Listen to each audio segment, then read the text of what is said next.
It's time for some Mountaineer baseball here on a wonderful Friday afternoon at Jim and Betty Smith Stadium as your App State Mountaineers will be taking on the James Madison Dukes for the second game in a three-game series. Jordan Luker here with Bobby Phillips today on the broadcast. Bobby, how are we feeling today? Mountaineers won the game yesterday, but they have to continue this momentum. I'm doing pretty good here today, Jordan. Yeah, what you're talking about is App State really wants to get some wins under their belt before they have a really tough schedule ahead of them in the season. They're very well entrenched within conference play. You're going up against a big opponent, a big rival. It's sure to be an exciting one here today. Mountaineers currently versus James Madison. This is a recent rivalry as both teams have joined the Sun Belt. Mountaineers used to be part of the SoCon. James Madison used to be part of the Coastal Athletic Conference. Right now, James Madison still has the advantage over the Mountaineers, currently 5-4 in the series overall, including the Mountaineers' win yesterday, which was 9-4 against the Dukes. A great win, but Bobby, they have to keep up this momentum, and James Madison, no stranger to going on some runs against these Mountaineers. They definitely need to keep that momentum going into this game, Jordan. The big thing about App State is that they do all right in the first couple of innings, but I want to see them play a full, complete game and able to put the Dukes away in a comfortable fashion. It'll be Caleb Cross to pitch for the Mountaineers today, starting the star senior. Caleb Cross, who missed all last year due to injury, and the first pitch is underway, and a little outside for ball number one, count 1-0, versus the leadoff hitter for the Dukes, Kyle Langley, playing left field today. Cross setting himself up for the 1-0 pitch in the top of the first inning. Sends it in, and that one outside and low for ball number two. And Langley, overall about a 212 batting average for the Dukes, but gets on base around 33% of the time. Obviously has a good eye for the balls early on in this game. 2-0 count in favor of Langley. Cross sets up the delivery, sends it in, and that's down the middle for strike number one. Count now 2-1. And yet to take the barrel off of his shoulder, Jordan, you got to feel like he's going to go for at least something on this next pitch, especially after picking up a strike. Langley so far in 113 at-bats, 24 hits, 21 runs batted in. And that one down the middle once again. Count now even at 2-2. And you can get away with that right now, Jordan, but Cross has to be really careful how he places pitches like that. That was right down the middle, and some other hitters might be able to get some really good contact off of it. Langley has yet to swing. There's a 2-2, and he swings it right towards the right center field. And now that'll be a base hit for Langley as that sits right in the middle. Unable to come up with it is left fielder Figueroa as he bobbles it, but Langley remains on first. Yeah, great contact right there from the Dukes, and that's another thing that App State really struggles with, which is what JMU does so well, is letting up batters and letting them get on base a large amount of the time. So App State really wants to clean that up against a team that gets on base so often. Ryan Dooley now up for the James Madison Dukes. Coming in today, batting .231, .360 on-base percentage. .213 with runners on the base. Cross paying no mind to Langley at first. Now chooses back and goes for a little bit of a pickoff attempt there. However, it's no good. And Bobby, we were talking about this on Sports Wrap on Thursday. The James Madison Dukes' ability to steal bases. Langley has 14 so far this year. Still 0-0. Langley looks to run, and that one's down the middle for strike number one, 0-1. Hey, you're talking about it right there, Jordan. Langley is taking a lot of room off of that bag, especially once the ball leaves Cross's hands. I wouldn't be surprised if they decide to try and throw it to first more often like we saw just a second ago. Langley on first still. Caleb Cross looks back towards him a little bit. 0-1 count against Ryan Dooley, the second hitter, the senior for the Dukes. That one a little high for ball number one. Graham Smiley looking a little bit over to first base. You can tell he's contemplating it. I'm expecting possibly as time goes on in this game, he's more likely to do it. You just don't want to give up any mistakes early on against JMU. Count even at 1-1. Caleb Cross paying attention right now to Dooley. Going as Langley. That one's hit towards third base. And able to make the play at first will be the third baseman, Braxton Church. And that'll be one out. However, Langley remains safe on second.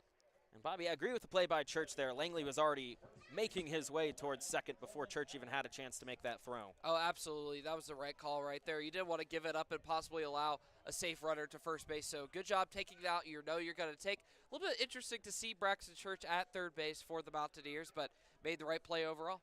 Usually plays catcher. That belongs to Graham Smiley today. Langley at second with one out in the top of the first. Caleb Cross, the pitcher. Now up to bat, Coleman Calabrese, a senior for James Madison.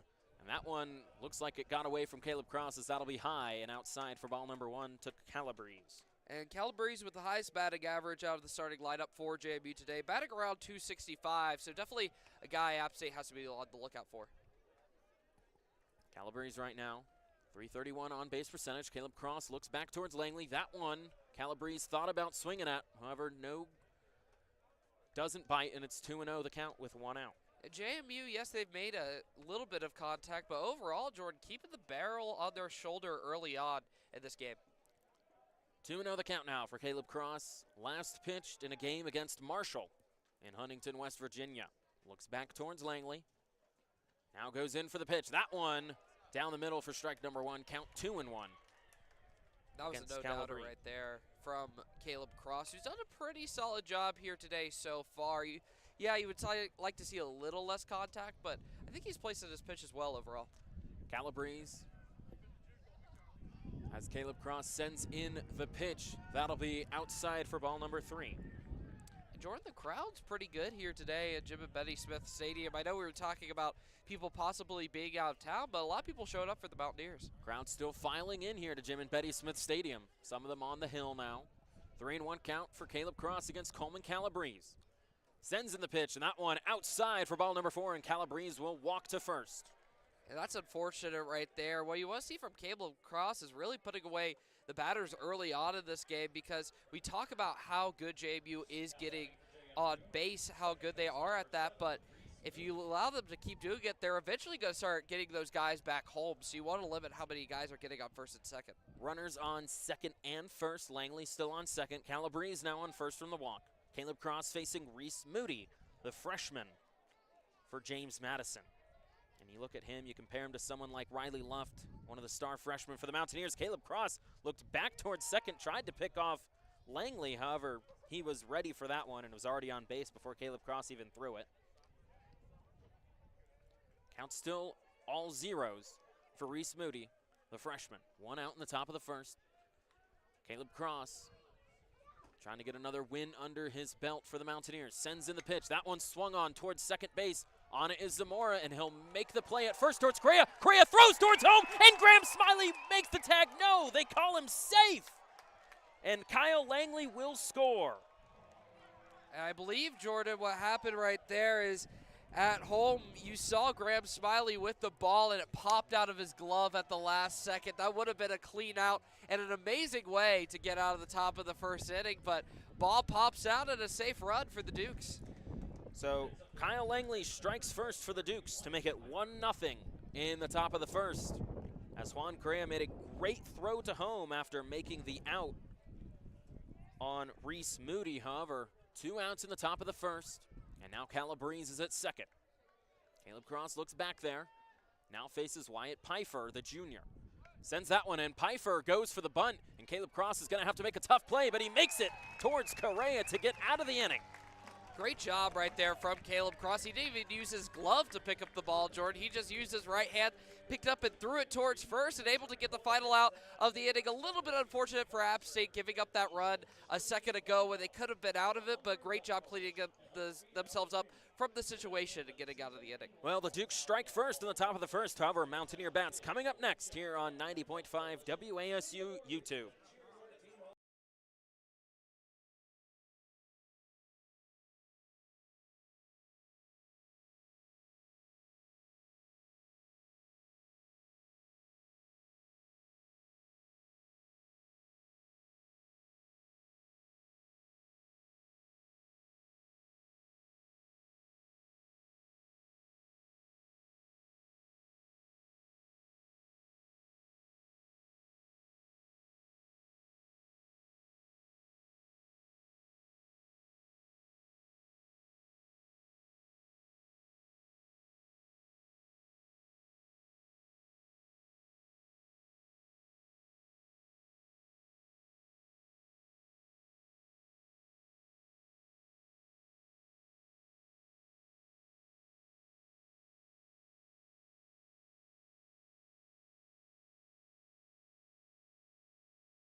welcome you back to 90.5 WASU YouTube from beautiful, but a windy Jim and Betty Smith Stadium. James Madison leads the Mountaineers right now 1-0 after a couple of hits in the top of the first inning. Now Mountaineers get a chance to try and get themselves on the board with Braxton Church leading off for the Mountaineers, playing third base today instead of catcher. First pitch is swung on, and it looks like it's going to be down the line, but foul for strike number 1. And made a little bit of contact right there while you were talking about Jordan, but going out, we were alluding this a little bit in the top of the first inning. It's a little bit interesting seeing Braxton Church out there on third base for the Mountaineers. That's usually a really good job at the catcher position. Now he's over there. It's a little bit weird with this positionless baseball that Kermit Smith has set up this year. Kermit Smith talked about in his opening press conference for the Mountaineers about positionless baseball, and he's certainly done that this year, and it's worked pretty well for the Mountaineers, currently sitting at a winning record. Braxton Church sets back up for the 0-1 count now. Facing Max Cool for the James Madison Dukes. The pitcher sends one in, 0-1. That one, did it hit Braxton Church? Yes, it did, and the ump's going to send him to first. And App State's been doing really good this year at getting on base, and a big reason, ironically enough, is because they've been getting hit by so many pitches. Feels like nearly every App State game that I've called, at least, Jordan, they get hit by 3 or 4 of them during the game. So Braxton Church makes it to first off of a hit by pitch. Coming up now for the Mountaineers, Joseph Zamora, playing second base today out of Miami, Florida. Leads the Mountaineers in doubles. It's a switch hitter. Looks like he'll be batting righty today for the Mountaineers. Max Cool's last game was versus Troy. Looks back towards Braxton Church, sends in the pitch. Zamora swings, and it's foul for strike number 1. And Zamora was swinging for the fences right there, Jordan. It looks like he may have hit himself with the bat afterwards. You can tell he's grimacing in a little bit of pain, bending over. Hope he's all right, but he swung hard at that ball. Looks like the ball might have hit his calf, Bobby, as that's what he's trying to not put weight on, and he's trying to walk it off here, and it looks like he's going to remain. Kermit Smith sort of coming out onto the field. And it looks like the App State medical team will come out here to take a look at Zamora. Yeah, I hope he's all right because he looked like in a lot of pain for a brief moment, but was able to get it back together. This moment where you have break, Jordan, I just want to talk about App State's uniforms today. They look so nice. Yeah, for sure. You were saying, Bobby, they kind of look like the Savannah Bananas out here in that bright yellow neon uniform, and it really contrasts well against the purple of the James Madison Dukes. So great uniforms today for both teams. James Madison in their classic purple and gold. Royal purple, they call it. You know, gotta call it royal purple for the trademark. Yes. Yep. Zamora looks like he's gonna stay in. Gets back into the batter's box. 0-1 count with Braxton Church still on first. Max Cool, the pitcher. And Max Cool will send it back to first, kind of just a, hey, I'm still over here towards Braxton Church as he was able to get back to first in no time. Pitched 6 1/3 inning against Troy on April 13th. Allowed 2 hits against him. 0-1 count now for Cool. Facing Zamora, sends that one in, and that one will be down the middle for strike number 2. Right now what you want to see from App State is that they're able to respond at least to somewhat of a degree. You don't have to necessarily score here in the first inning, which would be nice, but at least get some guys on bases and have an effective outing. James Madison leads 1-0 as Max Cool will send one back to first again for a pickoff attempt. Which no is good. This is really strange, Jordan, because Church isn't taking that much lead room off of the bag. Not really sure why he's so persistent at throwing towards first base. However, with those lefty pitchers, you have to be really wary of trying to steal on first. Max Cool 1-3 so far on the year. That one low and outside for ball number 1. Count now 1-2 for Joseph Zamora.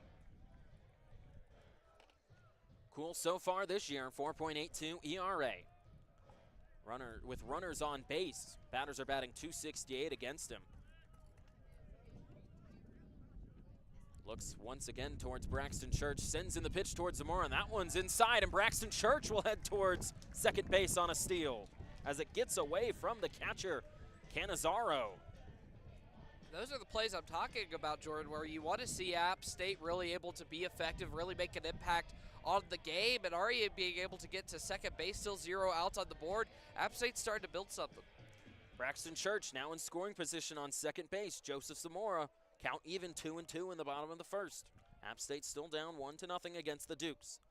Cool sends it in. Zamora swings on that one towards first. Making the catches, Calabrese and Hill make an easy play toss towards Max Cool for the out.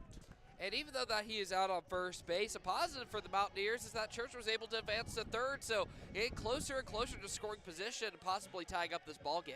So a nice little hit there for Joseph Zamora, but it gets Braxton Church onto third. And now coming up, the designated hitter, Cameron Miller. They call him Cam in the dugout. 1 out so far in the bottom of the first after Joseph Zamora was able to get Braxton Church on third. Cool sends it in towards Cam Miller, and he swings and misses for strike number 1. And we're talking about Zamora swinging for the fences. Cam Miller definitely does that. He has a lot of power behind his swing. Big reason why he's nearly always in the batting lineup. Usually plays first base, but today designated hitter.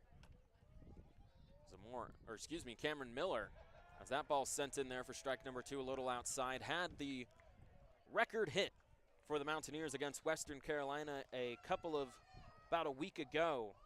Went 470 feet, or just around there, as now the 0-2 pitch is outside for ball number 1. And that hit was an absolute beast of a swing from Cam Miller. That's what he's done. He has a really good contact. Obviously, people talk about Juan Correa hitting home runs, but Cam Miller can send them flying. That one would have been out in every MLB park, and also out in the Polo Grounds, if you remember those. That one swung on foul. Count remains 1-2. You think about players like Cam Miller, who come here, recruited by Kermit Smith, and then stay here. You know, App State has a lot of transfers, Bobby, not only in football, basketball, even volleyball, as Coach Rumley Noble took her talent to South Carolina. That one high and away for ball number 2. But, Bobby, you think about Kermit Smith's ability to keep the players here at App. Oh, that definitely is a huge factor into this team, is he's able to get them and retain them each and every year. And I think that lets the team be more cohesive. Obviously, you have guys come in and a few people leave, but having all those players return is huge. 2-2, now 3-2, as that ball is high and outside for Max Cool. Full count for Cam Miller coming into this. But it's always interesting every year to see on nearly any team out for any college now who's going to stay and who's going to leave. But for App State, you feel a lot more confident for the baseball team, at least, that people are going to stick around. For sure, and Kermit Smith able to also get talent as that one swung on foul for Cam Miller. Count remains full at 3-2. And retaining those players is so big after losing so many great players for the program last year to graduation.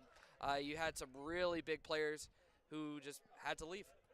My mistake, count is 2-2 for Cam Miller. That one sent in inside, and no, it was 3-2. The scoreboard was just wrong. I should have stuck with my gut, and Cam Miller will walk. And now with runners on the corners, putting some pressure on JMU. App State doing really well, and with a big hitter coming up. And that'll be Juan Correa coming up for the Mountaineers, batting righty. And he's who you want with 2 runners on the base. Still 1 out in the bottom of the first. Braxton Church on third, Cam Miller now on first. And Juan Correa coming up for the first time to face Max Cool. And Correa leading the team in home runs this year so far with 11, but also 39 RBIs on the season, only 1 behind his teammate Cam Miller. Max Cool trying to go back towards first to pick off Cam Miller. However, it's close but no cigar. Juan Correa missed a few games earlier in the season due to an injury while batting. Came back, had a rough game against Duke, went 0 for 4. But then came right back in this game against JMU, and he takes a shot downfield, a line drive, however it's foul. And that'll be strike number 1 towards Correa. That one had a lot of speed off of it, Jordan. The thing is with Juan Correa, he's not always making contact, but when he does, there's a lot of power behind it, and he's able to keep it fair. He's able to get those big plays because of that speed. Correa, the transfer from Charlotte, 0-1 count. And Max Cool once again will head towards first for another pickoff attempt. He's getting pretty comfortable throwing that direction, Jordan. I believe we've already seen him throw that way 4 or 5 times. Calabrese hasn't really gotten a break at first. 0-1 count for Juan Correa. So far this year, batting .313, .376 on base percentage. Cool sends in the 0-1. That's in the turf for ball number 2, 2-0. Or excuse me, 1-1. You can see the frustration on Cam Miller. He was thinking about going, and then he thought too long, and he couldn't go, so he had to clap his hands in frustration. So he'll stay at first, but unfortunately he wasn't able to pick up the steal. You know, Cam Miller, no stranger to stealing. When you think of a designated hitter, Bobby, you don't think about steals. However, Cam Miller, no stranger to trying to steal second as he takes a big lead off first, keeping cool on his toes here as he'll send in the 1-1. That one inside for ball number 2.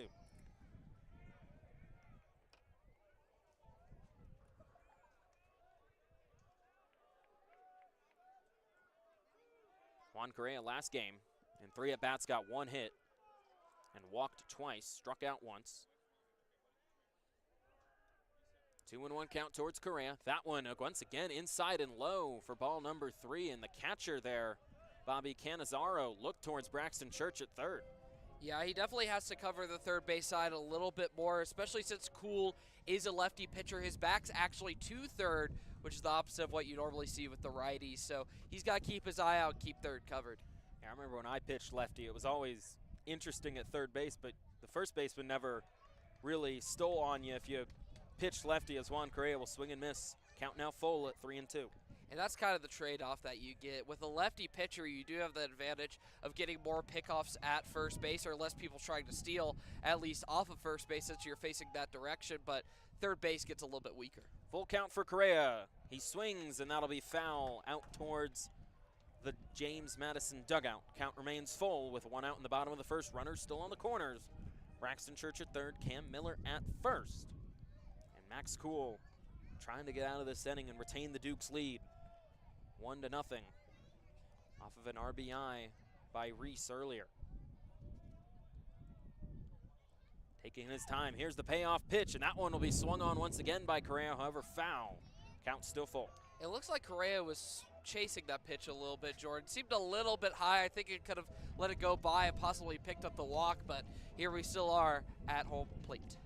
Well, it's interesting with a player like Juan Correa, Bobby. He leads the team in home runs, and then you also lead the team in strikeouts as well. So Juan Correa, one of those great players for the Mountaineers, is cool. Once again, we'll throw back towards first, extending this sort of inning out longer than it really has to be, as Cam Miller really has not shown any sign of stealing besides the one time the ball went into the turf. Full count still for Juan Correa. Now Kuhl will send it in. Correa will swing that one, and that one will get through the gap. Scoring is Braxton Church. Cam Miller will get on second. A nice RBI single for Juan Correa puts the Mountaineers on the board. We're tied 1-1. And that's exactly what Juan Correa does right there, Jordan. He's able to get good contact, make big plays for the Mountaineers as the wind is picking up here in the high country. But now tie Cam Miller on the team for most RBIs so far on the season with 40. And that'll bring up Tyler Lichtenberger, the star freshman for the Mountaineers. There's multiple star freshmen, however.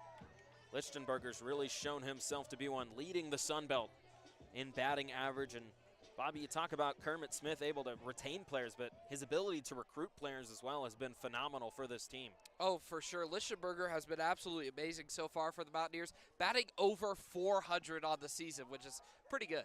Kuhl sends in the first pitch, and that one will be just a little outside for ball number 1. But Lichtenberger so far this year, as I mentioned, 407 batting average, only 2 home runs, but 31 RBIs for App State. So another big impact player, definitely a good pickup for App State, hoping he will stay here for a couple more years. That one swung on by Lichtenberger towards second base, and making the play at second towards Correa is Reese Moody. So Correa will be out, but Cam Miller advances to third. And a nice little hit there by Tyler Lichtenberger will get him on first from fielder's choice. However, Mountaineers still in it with 2 outs in the bottom of the first, and now coming up to bat, Tyler Figueroa, the transfer from Siena. Figueroa coming up for the Mountaineers, as you were mentioning, Jordan, and a little bit unfortunate that they picked up the out right there, but advancing Cam Miller is huge for App State. And not that he's necessarily a slow base runner, but not one of the faster ones on the team, so being able to get him closer to home plate is critical. Tied 1-1 with 2 outs in the bottom of the first. Kuhl sends in the pitch, and that one will be down the middle for strike number 1, a little inside, but still called it a strike. 2 outs. Granted, Jordan, that one was a little bit inside, but I was expecting Figueroa to swing at the one, especially since it didn't have that much speed. Runner still at the corners. Cam Miller at third, Lichtenberger at first. Max Kuhl looks once again for a pickoff attempt at first towards Lichtenberger. It's no good. Count remains 0-1 for Tyler Figueroa. They should start doing a pitch count for the total amount of throws to first base. The pickoff count. We've got to at least be in double digits now for Max Kuhl. If not, we're getting close. Still looks towards first and Lichtenberger. That'll send in the 0-1. That one a little low for ball number 1. Count now even, 1-1.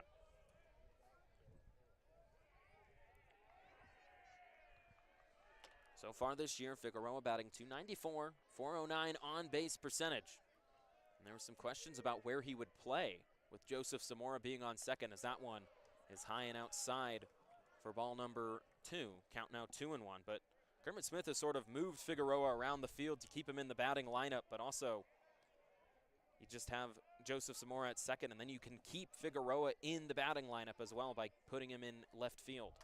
That one is inside for strike number 2, and fans are going to express their displeasure about that one. They definitely are not happy about that, Jordan. That one seemed very well inside and low. If it was in the strike zone, it barely scraped it.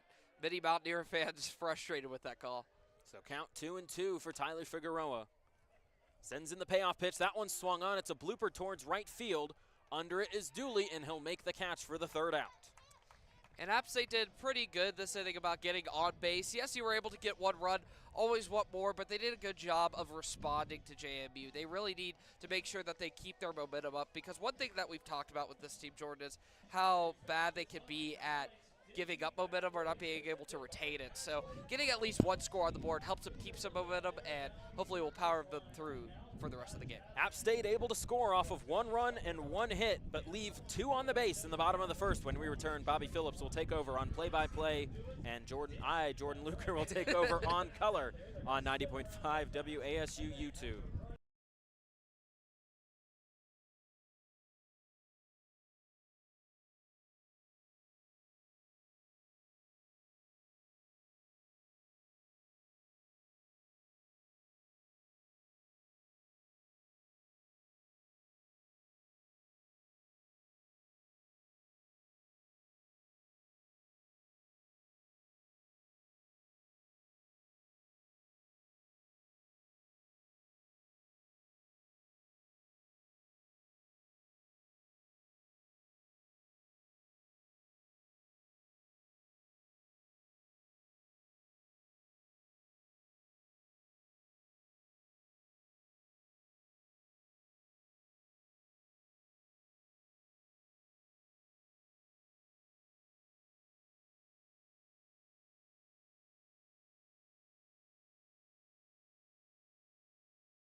And welcome back to Jim and Benny Smith Stadium, where we see App State and JMU knotted up at 1 apiece going into the top of the second inning. Myself, Bobby Phillips, on play-by-play. Jordan Luker on color here in the top of the second. Jackson Tone up to bat for the Dukes. Caleb Cross still pitching for App State. Tone so far on the year batting .172. His first pitch on the way, swung on hard for strike 1. Caleb Cross, Bobby, had a little bit of an off inning in the first. It's kind of off for everyone today, it seems like. Even the PA announcer struggling in this wind a little bit. Cross sets up the next pitch, is on the way, swung on towards second. Zamora picks it up for out number 1 here in the top of the second. And a nice grab there by Joseph Zamora. That's exactly why you put him at second base, making those kinds of plays, and he can hit. That's always a bonus. That always is a bonus, Jordan. As that one was right to him, almost able to pick it up for the easy first out and relieve some pressure off of Cross. Eli Stedman now up to bat for JMU, batting .205 on the year. The lefty batter, he shows bunt, he'll take it, pops it up towards Cross, he'll throw it towards first, picked up by Correa for out number 2, and App State picking him up quickly. Yeah, making quick work right now of these batters. And it hasn't really been the pitching of Caleb Cross, as he's only thrown 3 pitches in this inning right now. We'll see if he's able to keep that pitch amount low, as we will see Maddox Fleck up to bat now for JMU. Second to last in the batting lineup, batting .244 so far on the season. 86 at-bats. His first pitch on the way. That one, he'll keep the barrel on his shoulder, and that'll be strike 1. And Caleb Cross starting to get in his zone now, Bobby, as he prepares to try and get a 3 up, 3 down. 0-1 count, 2 outs on the board, nobody on base. Next one on the way, that one just a little bit outside. That'll be called for ball number 1, evening up the count at 1 apiece. Yeah, you think about a name like Maddox Fleck, Bobby. You got to be a baseball player with that kind of name. Or at least some sort of athlete. I mean, that's just such a good name. You have to play sports. Next pitch on the way from Cross. That one is outside once again, picked up for ball number 2. Caleb Cross, you see here, Bobby, he's been struggling with some of these lefties on James Madison, sort of pitching it outside the strike zone there. JMU has a plethora of them. So the next pitch is on the way from Cross. That one outside once again and a little bit high. So that'll make it a 3-1 count for Caleb Cross and Maddox Fleck with 2 outs still on the board. And now Maddox Fleck trying to get on base for the first time for the Dukes here. When the Dukes are on the base, that's when it's the most dangerous. Next pitch on the way, and that one looked a lot closer to the zone. Not sure that was a ball or not, but the umpire will call it that way, and Fleck will take a walk towards first for the first on base for JMU this inning. Yeah, and I don't know about that call, Bobby. That was a pretty close call there to a strike. At least it looked like a strike from up here, and, you know, we're not in the nosebleeds, but the umpire's obviously down there with the pitches. Jack Canizaro up to bat for JMU. His pitch on the way. He thinks about swinging. He will not, but that'll be called for strike number 1. And see, that's so interesting, Bobby, because that one looked like more of a ball than the previous pitch. That one was a little outside, and the umps in the Sun Belt, no stranger to calling outside pitch as a ball. So maybe a little bit of a squiggly strike zone down there here today. As Cross will try and throw it to first to pick off the runner. It will not be in time, so we'll still stay at 0-1 count. Fleck still on first base, taking a lead. Cross will look over. He'll set up the pitch. That one on the way. He'll swing at it. It'll go towards the shortstop. Lichtenberger, it'll shoot the gap towards center field. Fleck will get to third in time. Canizaro will get to first. So now runners on the corners for JMU, able to advance them in scoring position. Yeah, that was a really good diving attempt there by Lichtenberger. Unfortunately, Bobby, his hat came off and everything, just kind of bounced off the top of his glove there and up and away into center field. And that'll bring up the top of the lineup now for the Dukes. Unfortunate play for the Mountaineers. It will not be picked up as an error, rather as a hit for Canizaro. So 2 hits so far for the Dukes this game to App State's 1, as Kyle Legley will be back up to bat as they'll take a little bit of time here. Yeah, and that's not an error anytime, Bobby. You see that. I mean, it's a tough play for Lichtenberger to make, so agree with the call of that not being an error. Cross now sizing up the next pitch. Runners on the corners. First one out of the way for Legley. He'll think about swinging, and Canizaro will steal second base with absolutely no challenge, as we don't see them throw it towards second base. Yeah, and that'll go down as catcher's indifference, as Graham Smiley just trying to tell Caleb Cross to focus on the batters here, Bobby. Next one on the way. That one swung on hard by Legley. It'll pop out of the glove by Smiley, but that will still be picked up for strike number 2. So 0-2 count with 2 outs on the board here in the high country. And it looks like on that one, Bobby, like it hit the glove of Graham Smiley. That was an interesting sequence where the ball hit the glove of Graham Smiley and then went into the turf, bounced up, and if you weren't looking out, it looked like a hit there for a second. For a brief moment, it could have been perceived as was. The next one's on the way, and that one is high. That'll be picked up for ball number 1 here in this at-bat. That one just got away from Caleb Cross there. Starting to finally get in a zone, as I said, in his past 3 outings, Bobby. .75 ERA. And what a season he's had so far, coming back from an injured season last year. And that one swung on hard to left field, but that one will be foul. That one had a lot of velocity. Will end up going off of the light pole, and will keep the count at 1-2. So 2 outs on the board, runner on second and third. Those 2 runners being Fleck on third and Canizaro on second. Well, Fleck might be flexing a little bit, being on third base, but. Next pitch on the way. That one is high and well inside for ball number 2, putting 2s across the board. And Kyle Langley taking his time in the batter's box here. giving Caleb Cross a little bit of a battle and bringing his pitch count up. See how Cross is able to respond. His pitch on the way. That one swung up and that has popped up well into center field. And that will be picked up by the second baseman and Joseph Zamora for the third out of the inning. App State giving up some people on base, but no runs here in the top of the second, keeping it tied at 1 apiece on 90.5 WASU FM YouTube.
Welcome back here to the High Country, where we see the Mountaineers going up to bat here in the bottom of the second inning. Riley Luft up to bat for the Mountaineers, and Max Cool still on the mound for JMU. Yeah, pretty good outing for his first start of the season, Bobby. Usually a reliever for James Madison, however, making a start this weekend.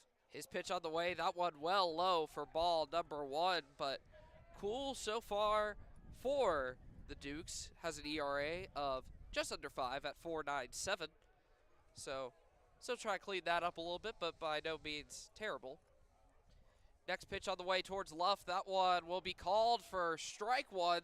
Looked a little bit close to being outside of the zone, but the ref will call the count at 1-1. Well, you know, Bobby, they've been calling that all day, sort of calling the strikes outside, and interesting. Don't see that a lot from the Sunbelt umpires. Next pitch on the way, and that one's well high, and no doubt on that one being a ball, 2-1. Yeah, that one got away from Cool there. He's impressed me so far, Bobby, keeping some of these big Mountaineer bats at bay. See if he's able to keep them scoreless here at the bottom of the second, as that one is swung on, and that one will be foul, evening up the count at 2 apiece.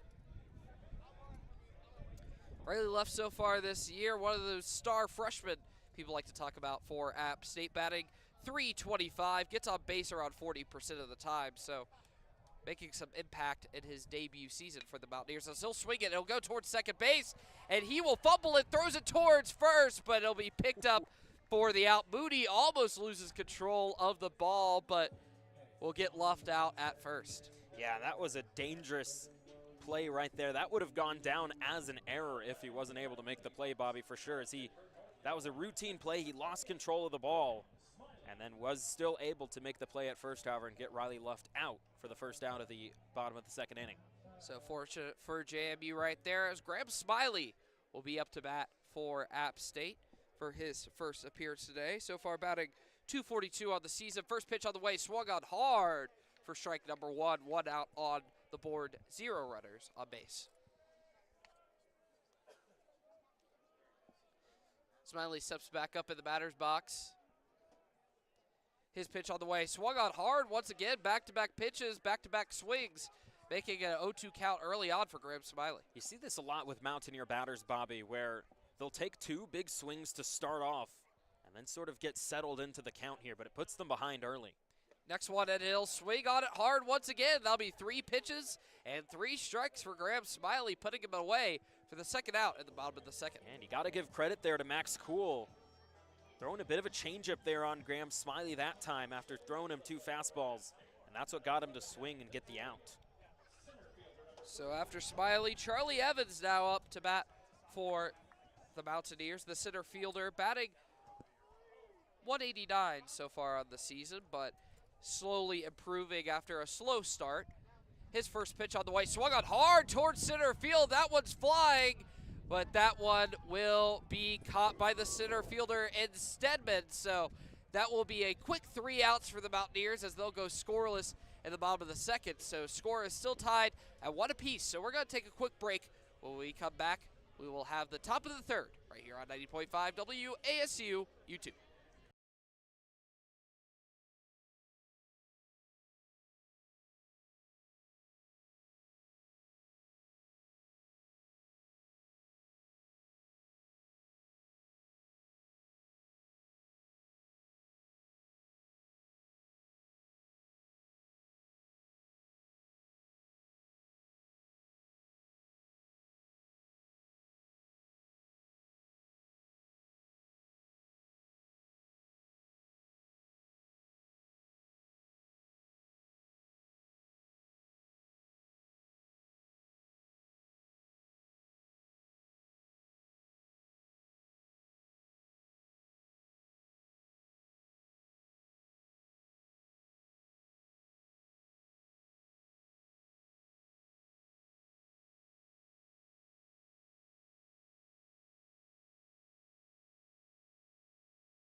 And welcome back here to the High Country, where we see the score knotted up at 1 apiece, where App State is taking on JMU in baseball. Bobby Phillips and Jordan Luker right here as the first pitch on the way from Cross is on the way. The swung and up the middle. Dooley able to make some contact. He'll round first.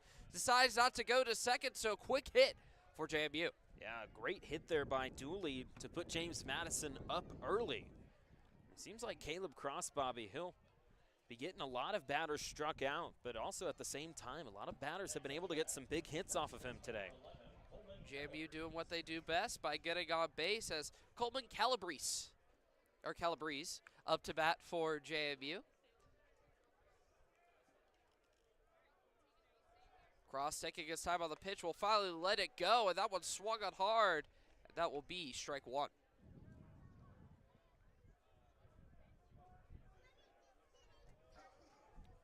Calabrese last time out was walked, was able to eventually get to second base, but was not brought home.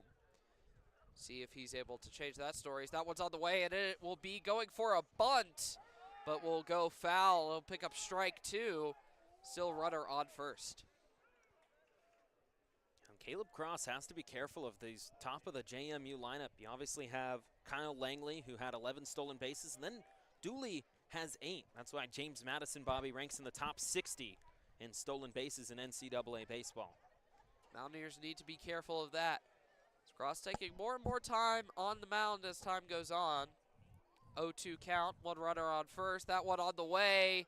He'll think about swinging, but will be the right decision not to, as it's outside and ball number 1. Yeah, it looks like it was just a little outside past the ump's strike zone. They've been calling it pretty close to those outside, have a bigger strike zone on the outside. Next one on the way from Calabrese. That one swung on hard towards center field. Looking for it. App State will pick it up, and the center fielder of Charlie Evans able to get the first out of the inning. That was a great job there by Charlie Evans. You think the wind's bad down here, Bobby. You got to think about the wind 100 feet up in the air.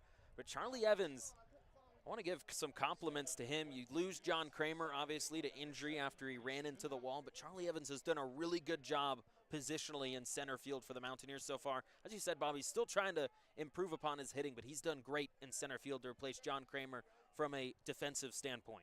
And on top of looking into the sun, great play right there from the Mountaineers as Cross will try and throw it towards first to pick off the runner, won't get it, as Reese Moody is up to bat. The righty batter for JMU. One runner on first, one out. First pitch on the way, that one's called for strike number one, looking a 1 count.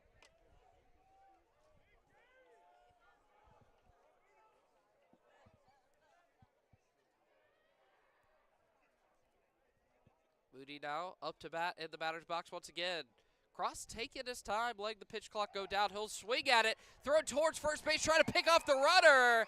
And App State able to pick up the second out of the inning. Graham Smiley with a great play to pick him off. And you know, David Katzenmeyer mentioned on Sports Wrap on Thursday, I'm not too worried about James Madison stealing because we got Graham Smiley and Braxton Church at catcher. They're phenomenal at throwing runners out, and that's exactly what you needed from your catcher, Graham Smiley, right there to get the second out of the inning and an 0-2 count for Reese Moody to try and put the Mountaineers, get a 3-up, 3-down situation.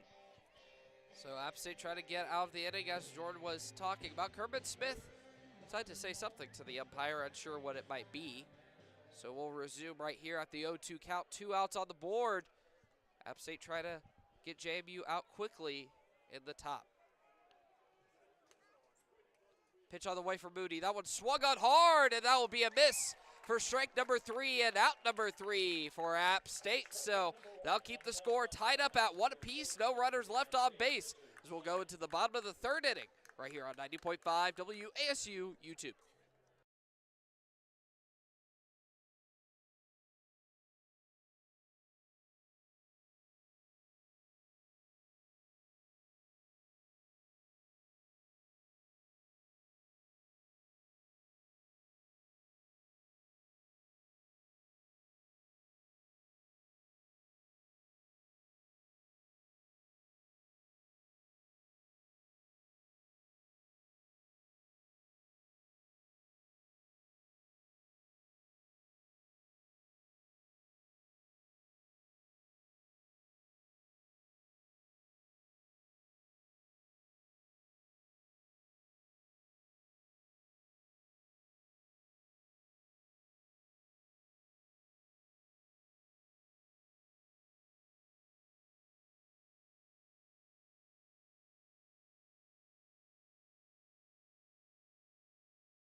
Welcome back here to the High Country, where we see App State and JMU still tied at 1 apiece going into the bottom of the 3rd inning. As we will see Braxton Church go back up to bat for App State, top of the batting lineup for the Mountaineers. We'll see how he's able to do, as Max Cool still up on the pitcher's mound. Yeah, and last time he was up to bat, Bobby, hit by pitch. It seems like the Mountaineers, no matter what the year is, a lot of hit by pitches for the Mountaineers. You obviously remember Drew Holderbach last year, who was in the top 50 in the NCAA in terms of hit by pitches. So the first pitch on the way, and that one swung on hard. Bilby going foul towards JMU side for strike number 1. Yeah, looks like he just pulled it a little bit there, Bobby, and that's why the ball went towards the first base line and out of play towards the JMU dugout.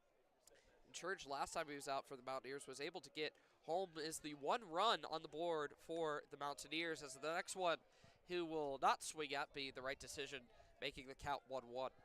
Yeah, a little low there.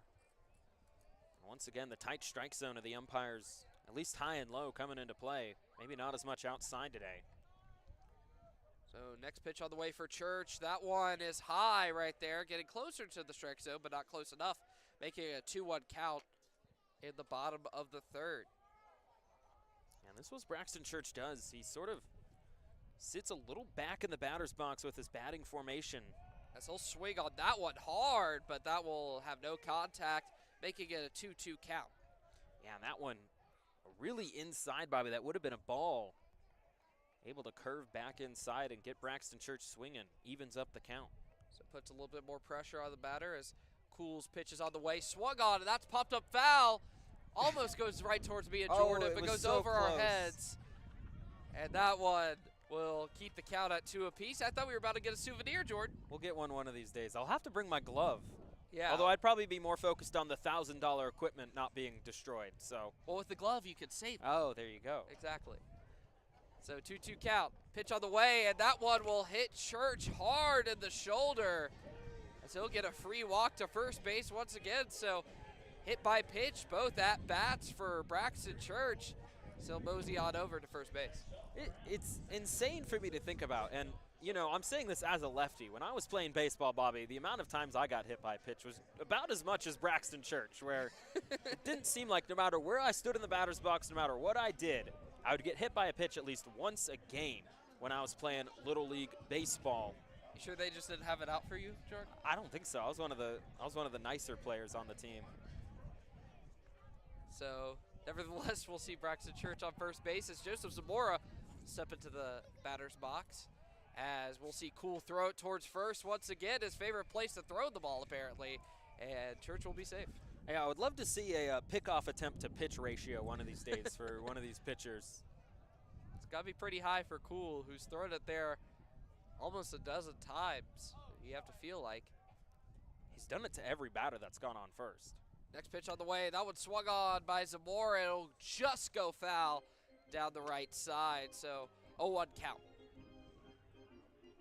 Still 0 outs on the board here in the bottom of the third. 1-1 is the score.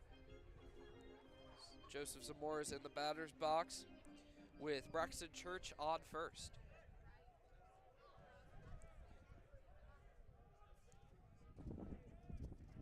So Cool taking his time on the mound. Considers first base again, but will throw it home. That one is low, almost scrapes the dirt, making the count 1-1. And Jordan, I'm sure the people listening can hear this, is how much the wind has been picking up today. Yeah, and it's been affecting the pitches a little bit down there, Bobby, because even up here at Jim and Betty Smith Stadium, it could be the nicest day ever, and the wind still up here howls as there's another pickoff attempt by Cool. Throwing it there once again, won't get Church. Has not been successful in any of its attempts to throw towards first base.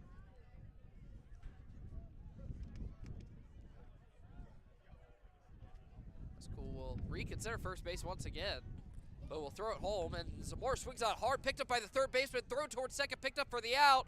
He'll throw it towards first, and that'll be out number 2. So double play right there from JMU.